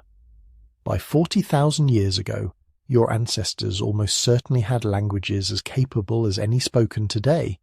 Different vocabularies, different rhythms, but the same basic cognitive machinery. Syntax, tense, metaphor, jokes, insults, love songs, lullabies. Language lets your band coordinate complex hunts. It lets elders tell children about dangers they've never personally seen. It lets news of a drought in the next valley over reach you before you run out of food. And at night, lying half asleep near the fire, language lets you drift on waves of quiet storytelling, tales of heroic animals, clever ancestors, dangerous spirits, lost lovers. In this world, the elderly aren't pushed aside. They're hard drives. In a physically demanding life, an old body can't do everything it once did. Knees ache, eyes blur, hands shake a little when napping stone. But the mind, honed by decades of experience, becomes more valuable with each passing year. The old man who can't chase a deer can still remember which stars mark the change of season. The grandmother who no longer gathers as far from camp remembers which plants cure stomach pain and which ones are deadly. The elder who has lived through a brutal winter can advise when it's time to move, even if the sky and ground look deceptively calm. When a child's fever spikes, the elders recall past fevers and what helped. When smoke on the horizon hints at a distant fire, they remember the last time the forest burned, which animals fled which way, which valley stayed safe. They are walking libraries of famine and abundance, of floods and dry years, of conflicts and reconciliations. In a world without books, losing an elder suddenly is like a modern library catching fire overnight. Which brings us to death. People died young, often. Infection, injury, childbirth, accidents while hunting, or simply falling from a tree. But what's striking in the archaeological record is not just the fact of death, it's how people responded to it. We find graves, not just bodies dropped in holes, but careful arrangements, skeletons curled in fetal positions, sometimes dusted with red ochre as if painted for a final journey. Individuals buried with tools, beads, pieces of meat, animal teeth, ornaments. In some Neanderthal sites, bodies appear to have been laid to rest in pits that were then filled deliberately, perhaps even with flowers. This suggests something more than disposal. It hints at ritual. Maybe your band believes the dead continue on in another place. Maybe they become animals. Maybe they watch over the living. Maybe there are stories about a shadow world under the ground or above the clouds. Whatever the specific belief, one thing seems clear. Death is not treated as nothing. When someone dies in your camp, the ordinary rhythm breaks. Gathering trips are postponed. Hunts are quieter. People sit closer together at night. Words are spoken more softly. Children ask questions. Adults tell stories about the dead person's bravery, generosity, or foolish mistakes. Death, too, becomes part of the gossip of the group, but in a different register, not about behavior to be judged, but about meaning to be found. The act of burying the dead, of returning them to the earth with care, does something to the living. It knits them together in shared grief, shared memory, shared fear, and shared hope. In that sense, social life and community aren't just pleasant add-ons to early human existence. They are the core technology that made everything else possible. Your ancestors didn't survive because they were the strongest individuals. They survived because they were embedded in networks of care, obligation, communication, and memory. Around that small circle of 20 to 50 faces you know better than your own reflection, the entire human story is already unfolding. Cooperation and conflict, love and jealousy, wisdom and foolishness, birth and loss. Tiny moving tribe carrying fire, tools, stories, and genes across the landscape. As the sun drifts lower and the day begins to cool, those bonds of community will shape the last hours of your prehistoric day. How you gather around the fire, what you sing, what you remember, and what you dare to dream about for tomorrow.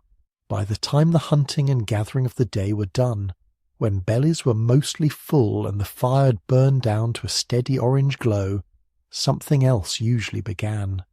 Something that didn't fill the stomach or sharpen a spear, but still felt necessary.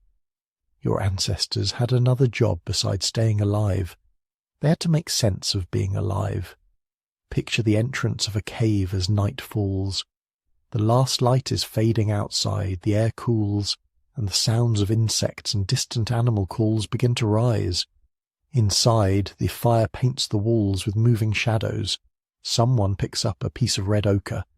Someone else unrolls a length of sinew with shell beads threaded onto it. In the half-darkness, people start to transform themselves and the world around them. To us it looks like art and religion. To them it was probably just life. Let's start with the most famous evidence of that inner world. Deep in the dark, far from the cave mouth, far beyond where anyone needed to go to sleep or store food, there are paintings. Not casual doodles near the entrance, not quick sketches you might make while waiting out the rain. Some of the most spectacular images in Ice Age Europe appear hundreds of meters underground, in places you can't even reach without crawling or climbing. Places where no sunlight has ever reached. Horses, bison, lions, woolly rhinoceroses, mammoths. Herds flowing across the stone as if the rock itself was alive. Carefully chosen curves in the cave wall become the bulging shoulder of a bison, the arch of an animal's ribs, the swell of a horse's chest. Some images are shaded and layered, as if the artist wanted them to move in the flickering torchlight. This wasn't interior decoration. Nobody was living down there.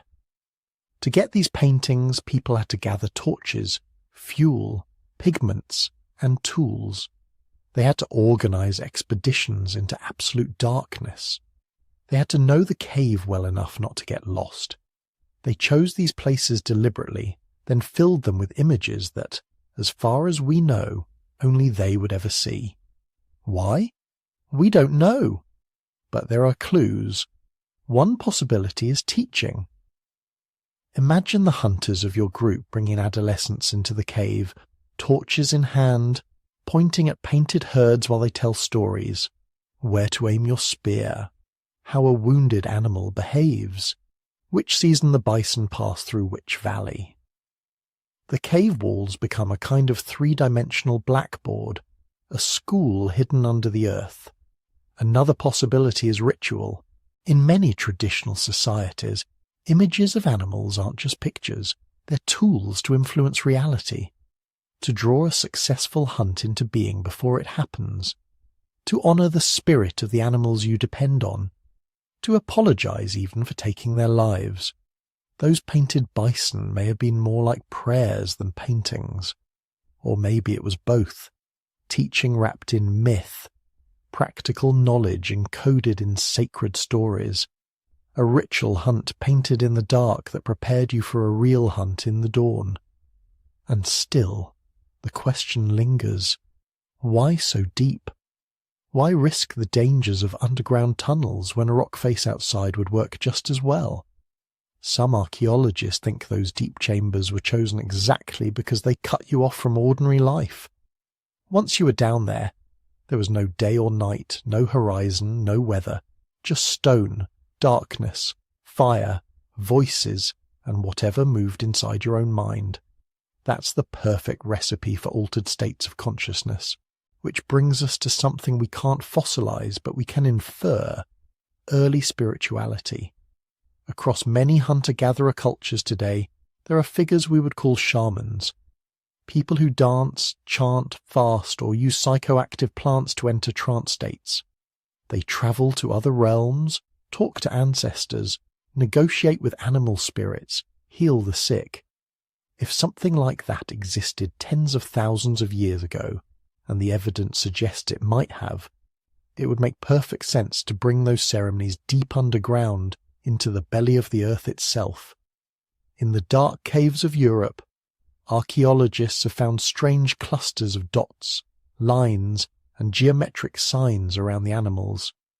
Not just realistic pictures, but abstract marks, ladders, zigzags, hand stencils, series of dots that may line up with lunar cycles. Some researchers think these marks formed an early notational system, a way of counting days, tracking seasons, maybe even predicting migrations. Others think those shapes resemble patterns people see in visions, the geometric flashes of light that appear behind closed eyes during trance. If that's true, then the walls of these caves are not just records of animals, but records of experiences inside the human mind.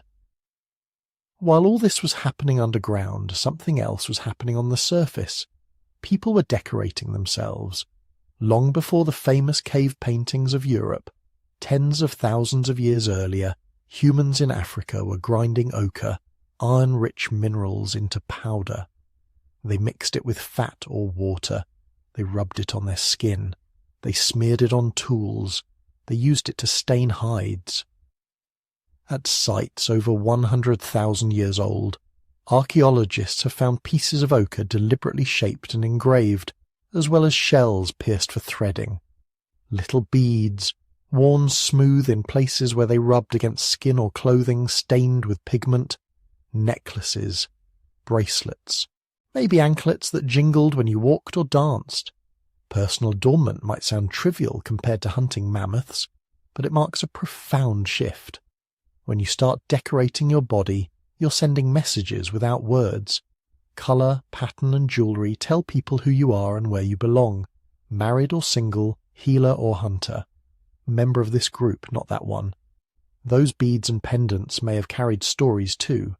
A shell from the coast worn by someone who lived far inland means trade or travel or a memory of a journey. A tooth from a dangerous animal might be a trophy, a reminder that you faced fear and survived. Red ochre in particular shows up over and over in burials, bodies dusted with red, graves lined with pigment. Maybe it symbolized blood, or life, or the setting sun. Maybe it was meant to protect the dead on a journey, or to make them visible to spirits. Whatever it meant something. By the time you get to about 35,000 years ago, this symbolic world becomes crowded. Now it's not just beads and paint and animal images. People start carving the human form itself, The Venus figurines, small, often handheld sculptures carved from bone, ivory or stone. They share a similar style across huge distances, from France to Siberia. Many have exaggerated breasts, hips and bellies. Faces are often minimal or absent. Arms and feet may be barely indicated. The focus is bodies that look pregnant, fertile, abundant. What were they? Some think they were fertility charms, held by women as a kind of hope for healthy children. Others suggest they were representations of a mother goddess, an early form of deity that embodied birth, nourishment, and the cycles of life and death.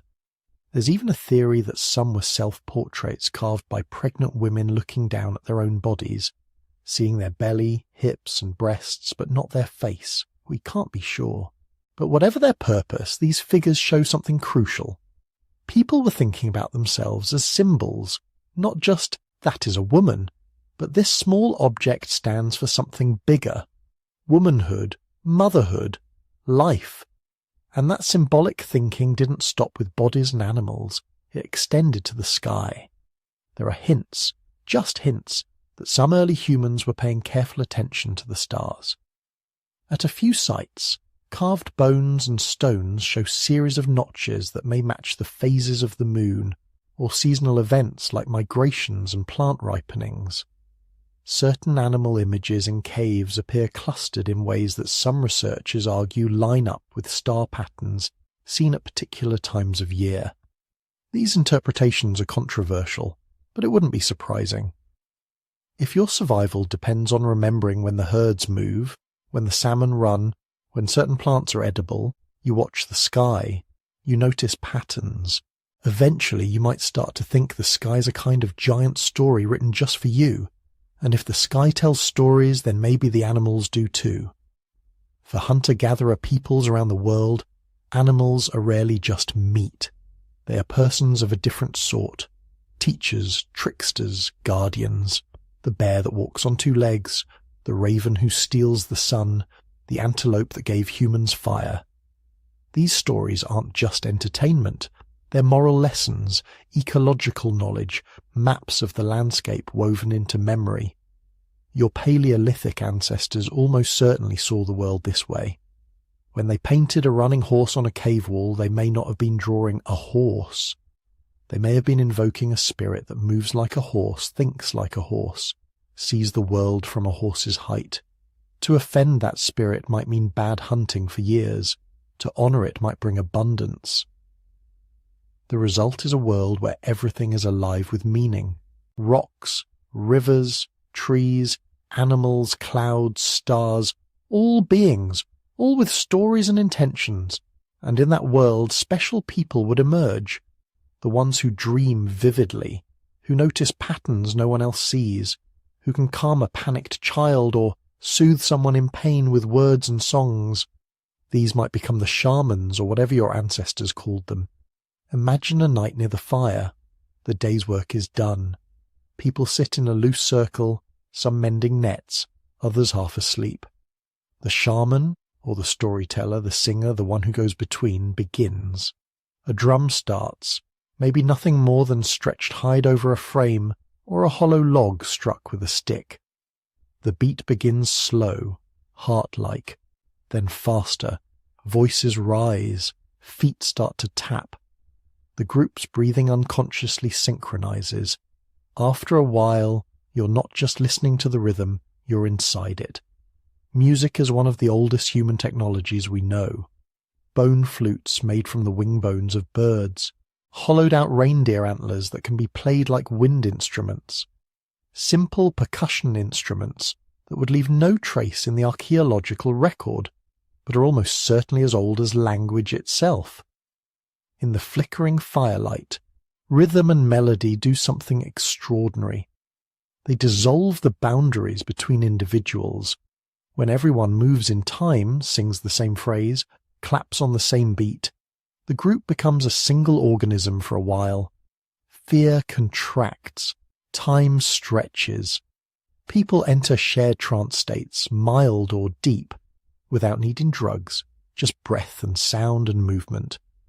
In those moments, the stories about animal spirits and ancestors and journeys to other realms aren't just tales. They feel real. Because you are experiencing something that is in fact real. A different mode of consciousness, a different way of being a mind in a body, surrounded by other minds and bodies doing the same thing. That's the social function of early spirituality. It isn't only about explaining thunderstorms or what happens after you die. It's about welding small, fragile groups of humans into something strong enough to survive. Shared rituals, shared symbols, shared songs. They're the glue that holds the band together when food is scarce and danger is near.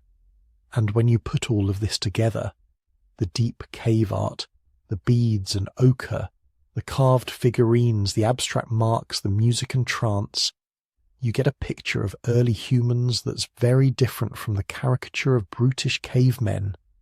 By day they tracked animals, napped stone, dug roots, watched the weather. By night they stepped into a different world, a world where the dead might listen, where the sky might speak, where animals had secret names and mountains remembered.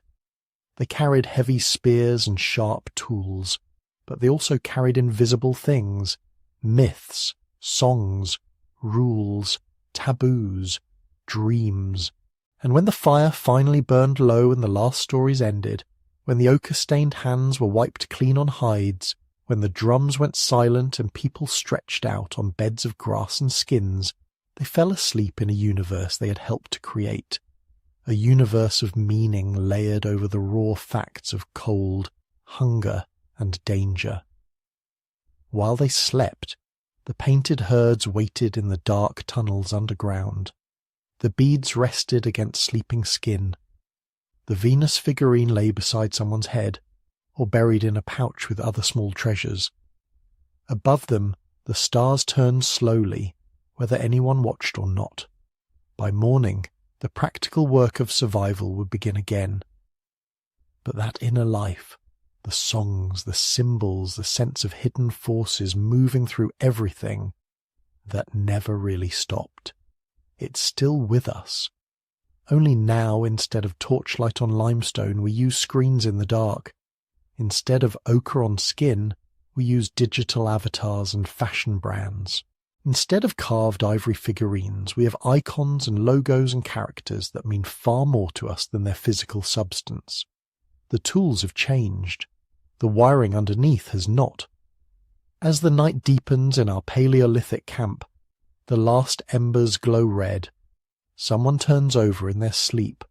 A child murmurs and is soothed. Outside, a distant wolf howls and no one wakes. They've heard it 1,000 times. Tomorrow will bring more walking, more gathering, maybe another hunt.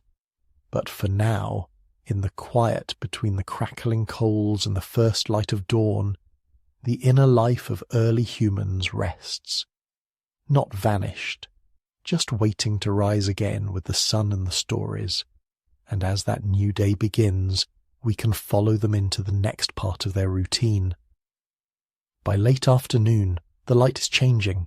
Shadows start to stretch, colours drain out of the landscape, and the temperature drops faster than you'd expect.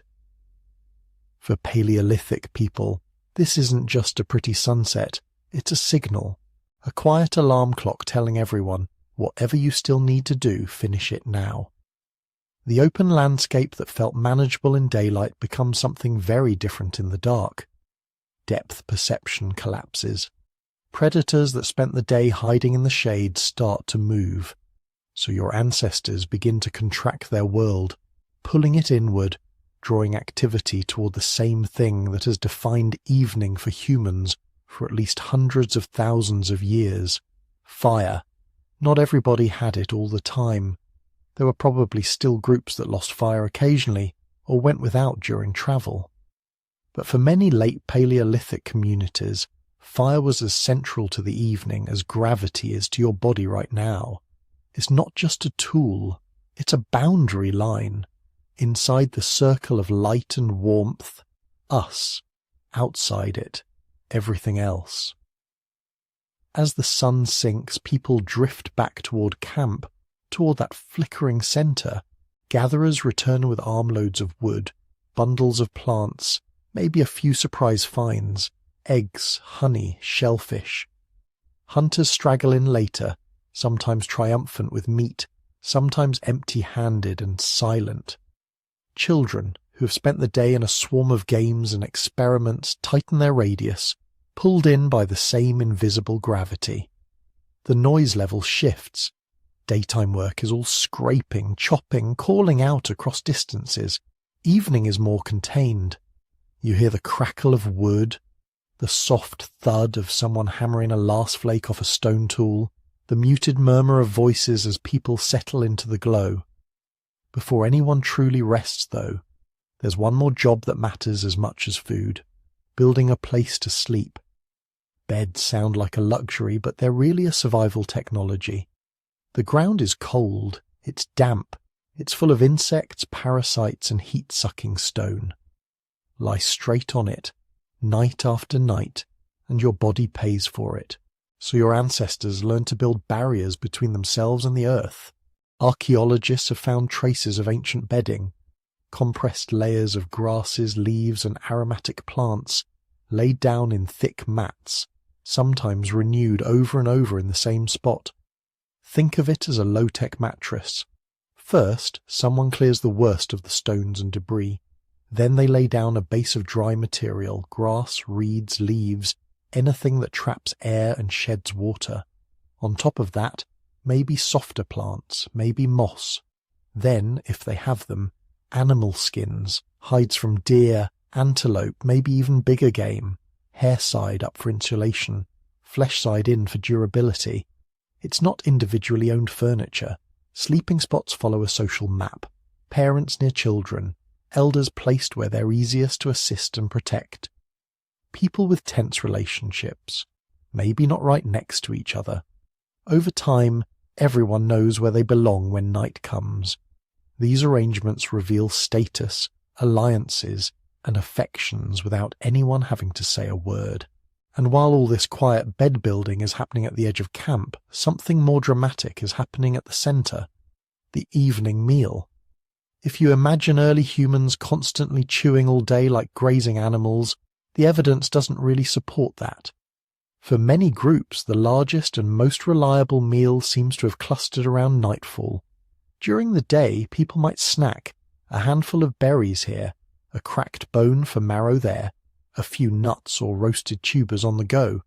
But the full accounting of the day's success, especially when there was meat involved, tended to happen in the evening, around the fire. Food isn't just eaten, it's transformed.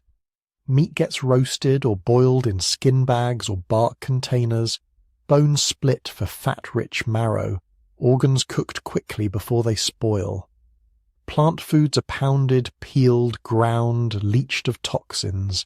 Someone tosses roots into the ashes, someone else turns skewers of meat, another person keeps the fire at the right intensity, adding logs at just the right time. This isn't random chaos, it's a practiced choreography. And the distribution of that food is a social performance. Who gets the first piece? Who gets the best cuts? Does the successful hunter keep most of the meat, or does it get divided according to custom? Elders first, small children next, then everyone else. Different groups probably did this differently, but almost all of them would have understood one basic truth. You don't survive long in a foraging society if you're selfish at the big meal. So the evening becomes a lesson in generosity and memory.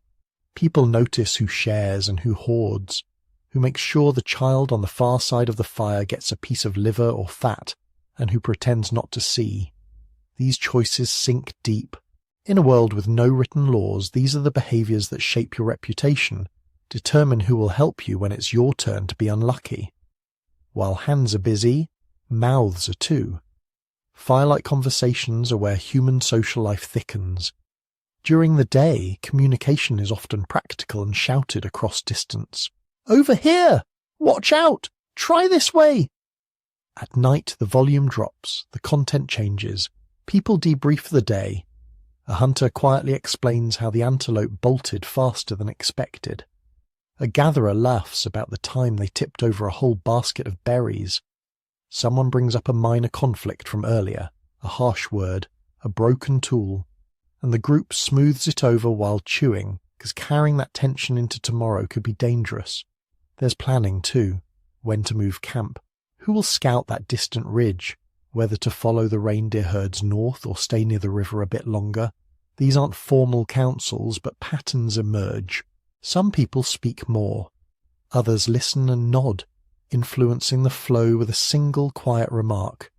Children absorb all of this, learning not just facts about animals and plants, but how decisions are made, what counts as persuasive, when to speak, and when to stay silent. And then there are the stories. Once stomachs are full and the sharp edge of hunger is gone, the tone changes again. Someone might start with a familiar tale about the time an ancestor killed a monstrous lion, or when the river rose so high it carried away half the camp. These stories aren't mere entertainment, they're memory storage. In a world without writing, stories carry maps.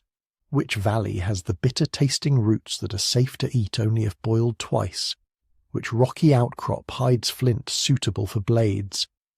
Where the dangerous spirits, or, in practical terms, sudden storms and flash floods, like to dwell. Wrapped around these facts are layers of myth, speculation, outright invention. Did people embellish? Absolutely.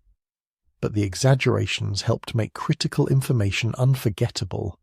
Under that same firelight, another listener might add a different kind of story, one that reaches up instead of out. Because above them is the same sky you see now if you step away from city lights. A sky so full of stars that it looks almost crowded, streaked occasionally with the ghostly band of the Milky Way, pierced by the sudden scratch of a meteor. We can't know the first moment a human looked up and wondered, what is that? But it would be strange if no one ever did. Long before constellations had names we recognize, people were probably tracing shapes with their fingers, connecting stars into animals, ancestors, paths. Maybe they decided that a particular bright star was the eye of a giant creature watching over them, or that the Milky Way was the path taken by souls after death, or that the changing phases of the moon mark the moods of a powerful being whose favor you wanted to keep. None of this leaves fossils, but the human brain hasn't changed that much. Give people time, a dark sky, and the need to explain a dangerous world, and they will invent stories. Those stories would shape behavior, when to travel, when to plant in later eras, when to attempt risky hunts.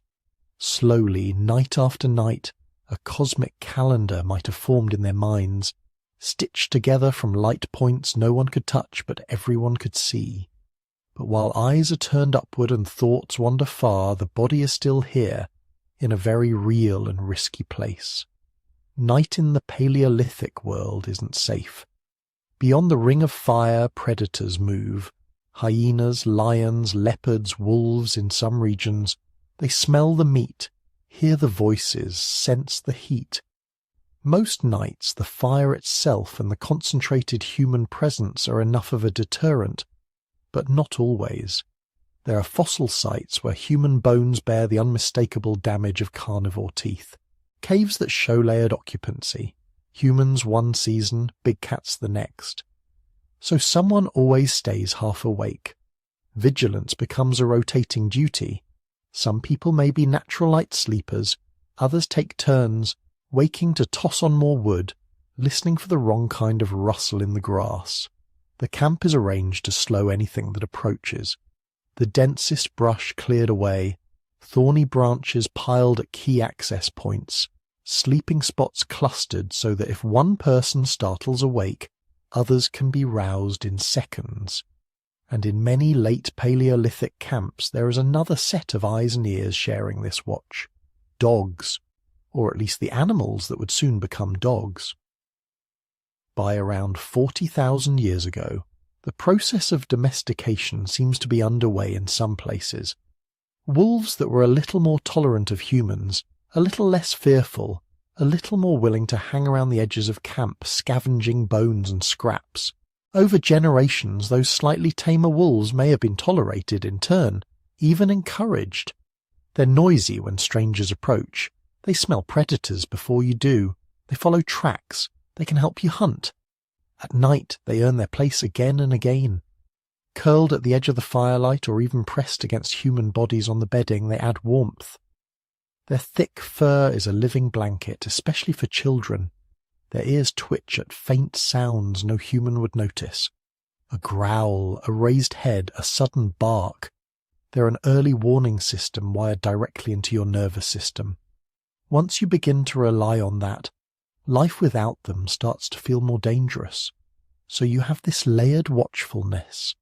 The humans drifting towards sleep, the half-awake adult poking at the embers, the not yet fully domesticated dogs shifting and sniffing the wind. Together, they create a margin of safety in a world that never fully sleeps. Gradually, conversations thin out. The fire drops from bright flame to glowing coals, the harsh oranges softening into deep reds. Someone adds one last log, not for cooking now, but to keep the coals alive until morning. Sparks rise and vanish into the darkness, briefly imitating the stars above before going out. People find their places on the bedding. Children wedge themselves between adults, heads tucked against warm shoulders. An elder pulls a hide up around their neck, hands folded under their cheek. A hunter, sore and satisfied, stretches out on his side facing the fire, one arm draped loosely over the dog that has decided to sleep there tonight. The sounds of night settle into layers. Nearby, the crack and sigh of the fire, the soft rhythm of breathing, the occasional murmur from someone caught in a dream. A little further off, the rustle of small animals, the distant call of a night bird. Farther still, the long, eerie whoop of hyenas, the deep, chesty roar of a lion declaring territory. These distant threats are terrifying but also familiar, woven into the background of every childhood. People learn to distinguish danger by sound, the difference between a hunting roar and a frustrated one, between a curious rustle and an approaching charge. Under all that, the sky keeps turning. Stars wheel slowly toward the horizon. The moon climbs or sinks depending on its phase. Clouds pass, sometimes covering the light, sometimes revealing more. Some members of your little band fall asleep quickly, exhaustion winning over anxiety. Others linger in that liminal space, neither fully awake nor fully gone. Thoughts wandering between the day's memories and whatever half-formed images drift in from the fire and the stars. Maybe they replay a close call from the hunt. Maybe they think of the child they lost last winter, imagining them among those distant lights. Maybe they just listen to the breathing of the people they love and feel for a moment something like gratitude. Eventually even the Lao watchers drift inward. The fire slumps into a bed of shimmering coals. The dogs settle their heads on their paws. For a few hours, this tiny cluster of humans is as vulnerable as they will ever be. Eyes closed, weapons out of reach, minds in other worlds. And yet, in another sense, they have never been safer. They are wrapped in layers of protection they have built themselves. Knowledge of where to camp and where not to, a carefully maintained fire, beds that keep the cold ground at bay. A circle of kin who will wake if one person cries out. The warning growl of an animal that chose, for reasons it doesn't fully understand, to live alongside them. This is what a day in the life ultimately leads to. Not just survival, not just constant struggle, but a nightly return to a shared centre. To warmth, to story, to the faint but persistent feeling that, for all the dangers, this small circle of light in the dark is enough, at least until morning comes again. So after all of this, what did early humans actually do all day? They worked. They walked miles to find roots and berries. They hauled meat back to camp. They shaped stone until their hands ached. They mended, they fed children. They watched the fire. They kept an eye out for teeth and claws glowing at the edge of the dark. But that wasn't all they did. They also sat. They stared into the flames and did nothing at all. They watched clouds drift over hills and lines of migrating animals pass along the horizon. They told stories so slowly that a single tale might last several evenings. They played, not just the children, but the adults too. Mock fights, little contests, teasing, games with pebbles and sticks and bones. They sang. They traced patterns on cave walls and on their own skin. They rested. Their lives were hard, but not in the way we often imagine. Not a non-stop scramble from dawn to dusk, but pulses of effort and long stretches of low, quiet time. A few hours of intense work, then a lot of simply being together. Moving with the seasons, moving with the light. That balance is the part we tend to forget. Because here we are, with machines that do our grinding and lifting, with lights that turn night into day, with more information in our pockets than any hunter-gatherer could have imagined. And yet, somehow, many of us end up with less true leisure than they had. Less unstructured time. Fewer evenings where we simply sit and watch the world without checking a clock. The irony is deep. We've built tools to free our time and then filled that time back up with noise. Your Paleolithic ancestors never scrolled. They never answered emails by firelight. When the sun went down, there were only a few options: talk, listen, make, dream, or sleep. Their attention belonged to the people around them, to the flames in front of them, to the stars overhead. But if you strip away the technology, the basic things that mattered then still matter now. Community, the circle of people who know your stories, who would share their last scrap of dried meat with you, who would stand beside you when the hyenas came too close. Today that might be family, friends, an online community. The shape has changed, but the need hasn't. Our nervous systems are still calibrated for small groups around a shared task, a shared meal, a shared joke. Creativity. The first carved bone pendant, the first handprint on stone, the first rhythm tapped on a log. None of it helped catch more antelope. But it made life richer. It turned bare survival into a story worth telling. That impulse to make something unnecessary and beautiful is still one of the most human things we do. Nature. For almost all of our history, we woke and slept with the light. We learned the seasons by heart. We could read a landscape the way we now read text.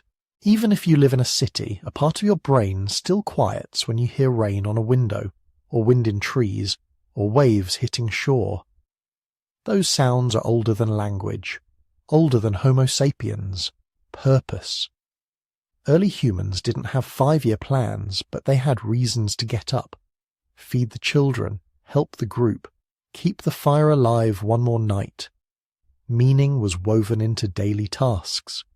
Our purposes may be more abstract now, but underneath, the same question is always there. Who am I doing this for, and why? When we look back at their days, at the walking, the watching, the talking, the work broken up by laughter and silence, what we see is not a lost world we can never touch again. We see a template, a reminder that a good human day has a certain rhythm, effort and ease, noise and quiet, togetherness and a little solitude. As you lie here listening, you're already doing something profoundly ancient. You're letting the day end. You're stepping away from the hunt of emails and notifications and back toward the fire. If you've enjoyed this slow journey into the past, you can gently tap like, so the algorithm spirits know to show you more. You can leave a comment if you'd like. Maybe tell us where in the world you're listening from, which landscape is outside your own camp tonight. Desert, forest, city lights, mountain air. It all becomes part of this extended circle. If you want to walk with us regularly through these quiet corners of history, you can subscribe so you don't miss the next story. And if you feel moved to support the channel in a deeper way, There's the option to join as a member here on YouTube. That helps us make more of these long, gentle explorations. It's completely optional. Watching, listening and resting with us is already more than enough. For now, you don't need to do anything at all. Just imagine this. The fire in your ancestors' camp has burned down to deep, steady coals. Most of the group is already asleep, curled under furs, breath slow and even. Someone adds one last piece of wood, more out of habit than necessity. Above them, above you, the same moon drifts across the sky. The same constellations look down, slightly shifted by time but still recognizably themselves. 40,000 years ago, a child blinked up at those stars, fighting sleep for one more story. Someone reached over, smoothed their hair, promised that the hunt could wait until morning. Tonight, you share that same human need. To stop, to be safe, to let the mind loosen its grip on the day. The hunt can wait until morning. The world can wait until morning. For now, you can rest under the same ancient sky.